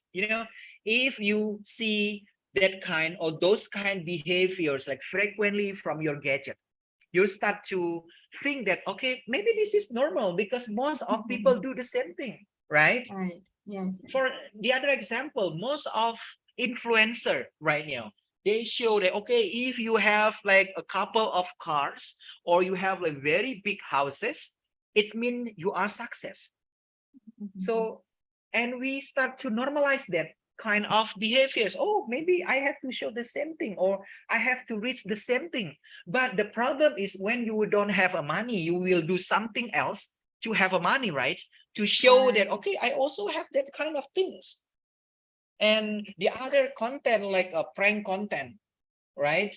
And fighting content, and right now affair content, you can see on our media social, affair, even like a male with male or male with female or something like that. And then after that we start normalize, oh, maybe affair is okay if that family can maintain their family or something like that. In the end, we will start to normalize those kind of negative behaviors, because we see those kind of behaviors frequently in our gadget. And this is, but for adult like us, we have like more stable self-control, so we can control ourselves. Okay, this is even we expose too much to those kind of negative content, we also can try to control ourselves. Okay, I will not do that. That's not good. That's a bad behavior or something like that. But think about children and adolescents. They still don't have a stable self-control. So they will be exposed to that kind of negative content all the time, and they will start to normalize those kind of behaviors. They will think, okay, this is okay because I saw many adults do the same thing. For example, smoking. Oh, adults do smoking. So it means that's okay. That's acceptable. So I can do the same thing to be accepted in social context, something like that. I hope that I answer your question. Yeah, very well. Like you answered my question really well, Kak. So but I'm actually curious, like we have these children who are unstable and they are exposed to many aggressive media, like contents, right? Do you think that they will grow up to someone who cannot control themselves? Because I'm actually questioning people who commit crime, right? They don't have the self control, right? Not to do it. Do you think that it is because when they were younger, they were exposed to that behavior and stuff? Yeah, I'm curious. Very about your interesting opinion. question, actually, Miss Yonita, because I would like to point out that if we found, or maybe if remember that, oh, when I was teenager, I did many negative things or many risky behavior or something like that. But when I grew up into adulthood and I don't do that kind of behaviors anymore. So it's mean that the thing that we did in the previous time look like situational behaviors. So we don't have it anymore when we turn into adults, something like that, right? But my study only focus on aggressive behaviors among middle adolescent with conduct, and adolescent with conduct problems, they have like intrapersonal continuity. So it's mean that their aggressive behaviors tend to be maintained and increase if we don't do anything to take care of them, something like that. So the ones who committed to criminal behaviors when adult, we can say that they tend to have like conduct problems, and then they were not initially to be screened when they were children or adolescents. So that's why their aggressive behavior tend to be increased and increased over the time, something like that, right? But this kind of behavior will keep on for the long period. That's why in one of the recommendation of my study, we need to have like longitudinal study. We need to test whether this effect will continue until maybe like 5 years or 10 years. So it should be developed, or it should be conducted in other study. But they have like the increased risk of aggressive behaviors, and that kind of aggressive behavior tend to be more serious. They committed to criminal behaviors, selling drugs, something like that, or committed rape, or doing like sexual abuse.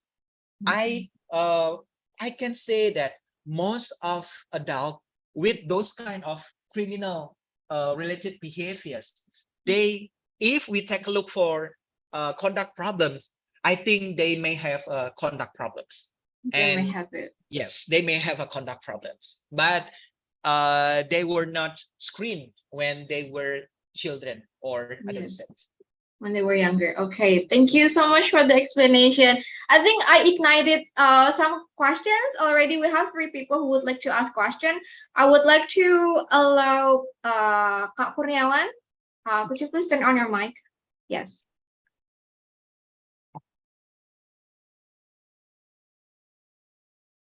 I'm sorry, but we still can't hear you. Voice? Okay, now it's okay. Thank you. Thank you for your insightful presentation, Dr. Fauzan. I have some major with you conduct on the mental health nursing area. It is quite interesting. I have some question for you. For the first question, what difficulties or challenges did you experience when conducting this research? And the second question, what did you do to minimize research bias in the community, especially since the respondent in your research were teenagers? As we know, if we research in the community, there will be many compounding variables such as environmental condition or community, home or school, pattern of parenting, peer groups of respondent, and etc. Okay, can you get my point? Yeah. Thank you. 100%. I can get your point, Mr. Kuryawan. Yeah, thank you so much for the question. It is very nice and challenging question actually. So for the any kind of challenges that I face, when I conduct this research, actually, it's about the time, because I didn't have enough time. So most of the data were collected by research assistant from 9 public health center. Even I already had them to be training before how to use the question and something like that, right? That's something that I think can be like the challenges, because I expected to collect data by myself, but in some kind of situation, and especially about time limitation at the time. So okay, I have to agree to to have like 9 research assistants to collect my data. However, I try to minimize the bias by observe and pay attention carefully to them, how they make a scoring and something like that, how they identify or screening, did the screening for middle adolescents, because I expected the adolescent who had scored at least 4 to be involved, to be participate in my study. And then the other important issue, as I told you in the first presentation, I don't like numbers. So so that's why I asked someone like a professional statistician to analyze the data for me and explain the data for me. Actually, even this is my responsibility as a researcher, to understand, at least to understand the process, how to analyze, to test the direct and indirect effect, but I try to understand the process, and try to identify maybe the weakness of the test and something like that, right? That's the other challenges that I found during the process of this research. And then the other thing, I also not like a deadliner. I don't like to do something due to the deadline. So I also need to fight with myself. But the one thing that I want to appreciate a lot from my advisor, at the time I told her that, Achan, is it possible for me to submit my dissertation on time, or at least on the deadline? And then my advisor told me that yes, you can, if you work harder. So it was very exhausted process for me.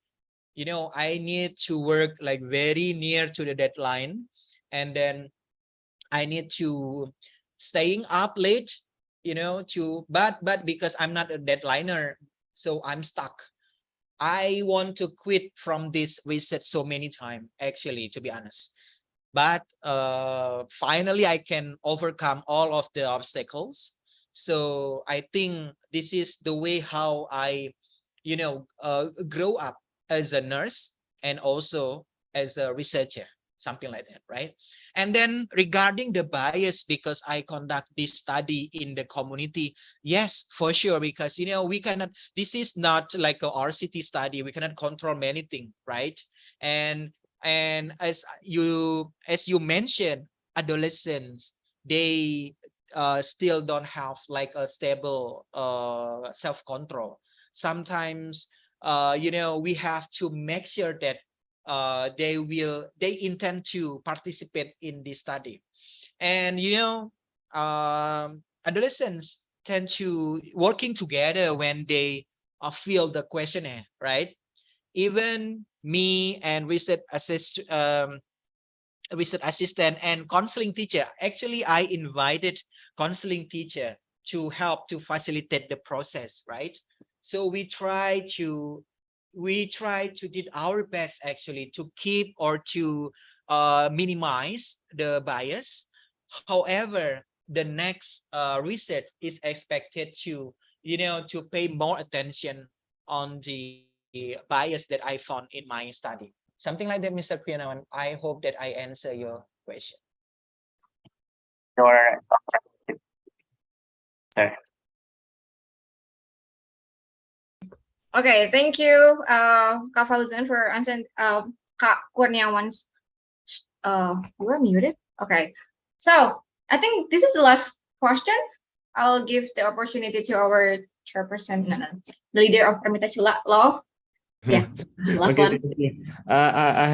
I'm intrigued because back then, between your discussions with Mbak Yonita about the technologies monitoring to the adolescents, it just remind me that some study shows that Indonesians people is of most friendly populations, Yeah. but in contrast, our netizen is very vicious.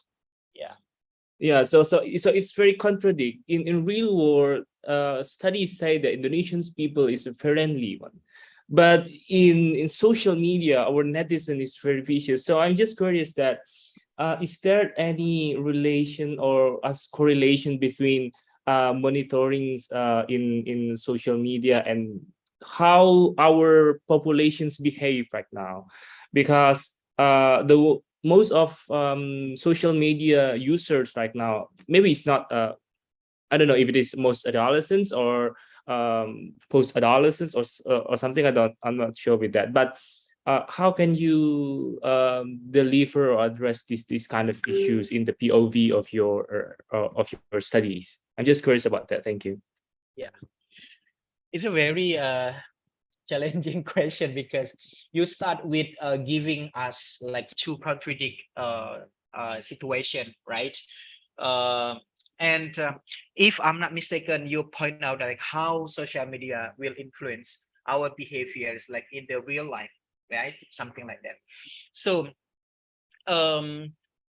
based on my literature review, I found that there are so many studies, there are so many theories that indicated if we our behaviors will be influenced by the things that we see in social media, right? If our social media mostly show us how to be good to others, to other people, how to treat good, how to be nice, something like that, right? We tend to do the same thing because we were touched by those kind of content. However, we cannot control our social media. If you ever heard about this kind of issue, I'm not quite sure whether it's right or not. Our social media have an ear, right? They can listen what we are talking about or what we intend to know about, something like that, right? Suppose that I want to get slim and then I need like some medication to make me slimmer or something like that, and suddenly you know my social media show that kind of many products that maybe I needed, something like that, right? So it means that the social media will provide many kind of things that maybe we find it as interesting, something like that, right? And frequently exposed by negative content, and we cannot avoid negative content as well. Yeah, most of positive and negative content will show maybe at the same time after we see some kind of good, and then suddenly in our reels, I don't know the term of like short videos and something like that, right? We can see another a negative thing, something like that. And psychologically, our brain will react differently. You know, we have a positive and negative content, but unfortunately, yeah, our brain will process the negative content easier than positive one. So that's why when we were exposed frequently to the negative content, we start to normalize those kind of behaviors, and then the the level of negativeness will be decreased. We will not think that kind of behavior as a negative anymore. For example, to make it clear, if Mr. Lawrence spare your time in this week just watching like a horror, not horror movie, like a violence movie, you know, someone cut another one with a knife and you see blood, watch those kind of movie like in 1 week, your level of violence will be, you know, the level of right and wrong will be decreased. Maybe you will find, okay, it's okay to cut someone with knife, it's okay to see blood, because you are exposed to those kind of content frequently, something like that, right? And for adult, I have no worry because we already have like a stable self-control. We can differentiate those, like this one is negative, this one is positive. We can differentiate those kind of behaviors easily, something like that.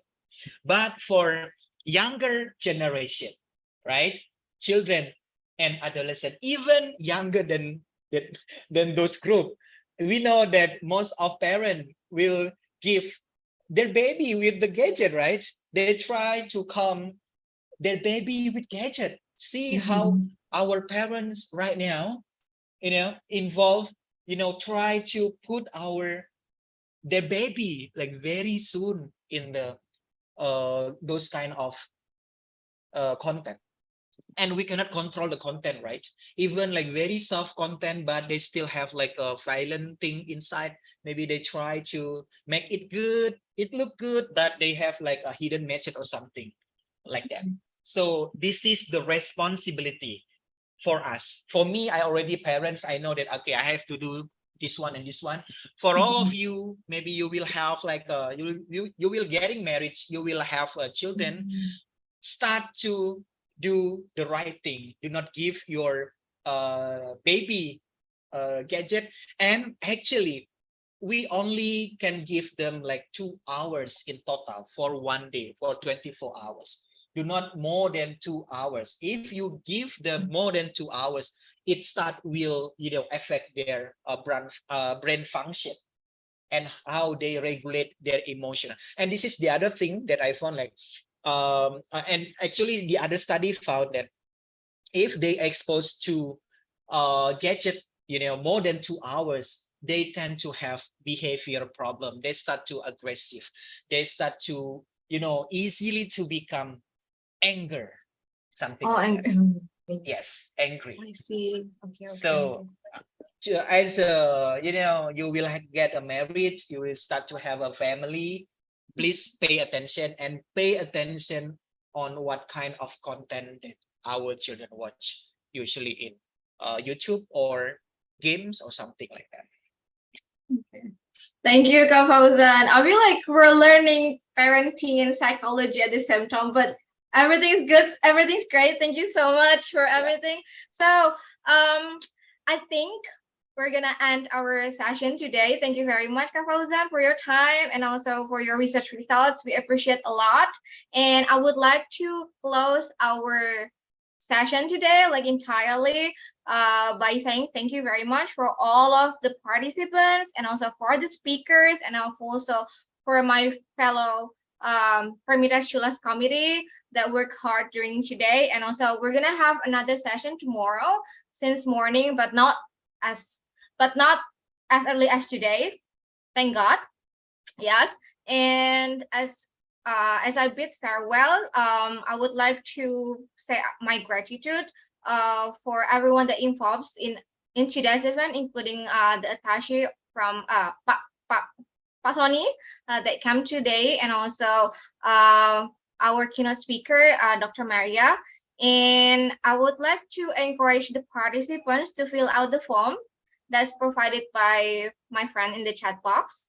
Hopefully we can see your feedbacks from filling out the form so that we can improve for the next session, dissemination, maybe next semester or next year. So yeah. And in the name for all the committee, I would like to say goodbye for today's event. Thank you very much for coming today. We'll see you again tomorrow, but with different moderator. Thank you so much. Goodbye, everyone. Thank you for Wassalamualaikum having me in warahmatullahi this wabarakatuh. dissemination. Thank you. Waalaikumsalam. Thank you. Thank you very so much. much. Bye-bye, everyone. Yeah, Miss Junda. Thank you so much. Happy to see you again here. Yeah. Thank you. Maybe next event you will be invited directly to Bangkok now. Not Hopefully. hopefully. Next event, Mr. Lawrence. Okay, okay. On site. Okay, I will leave on-site now. class, Thank you so yeah. much. Thank you. Thank you very much.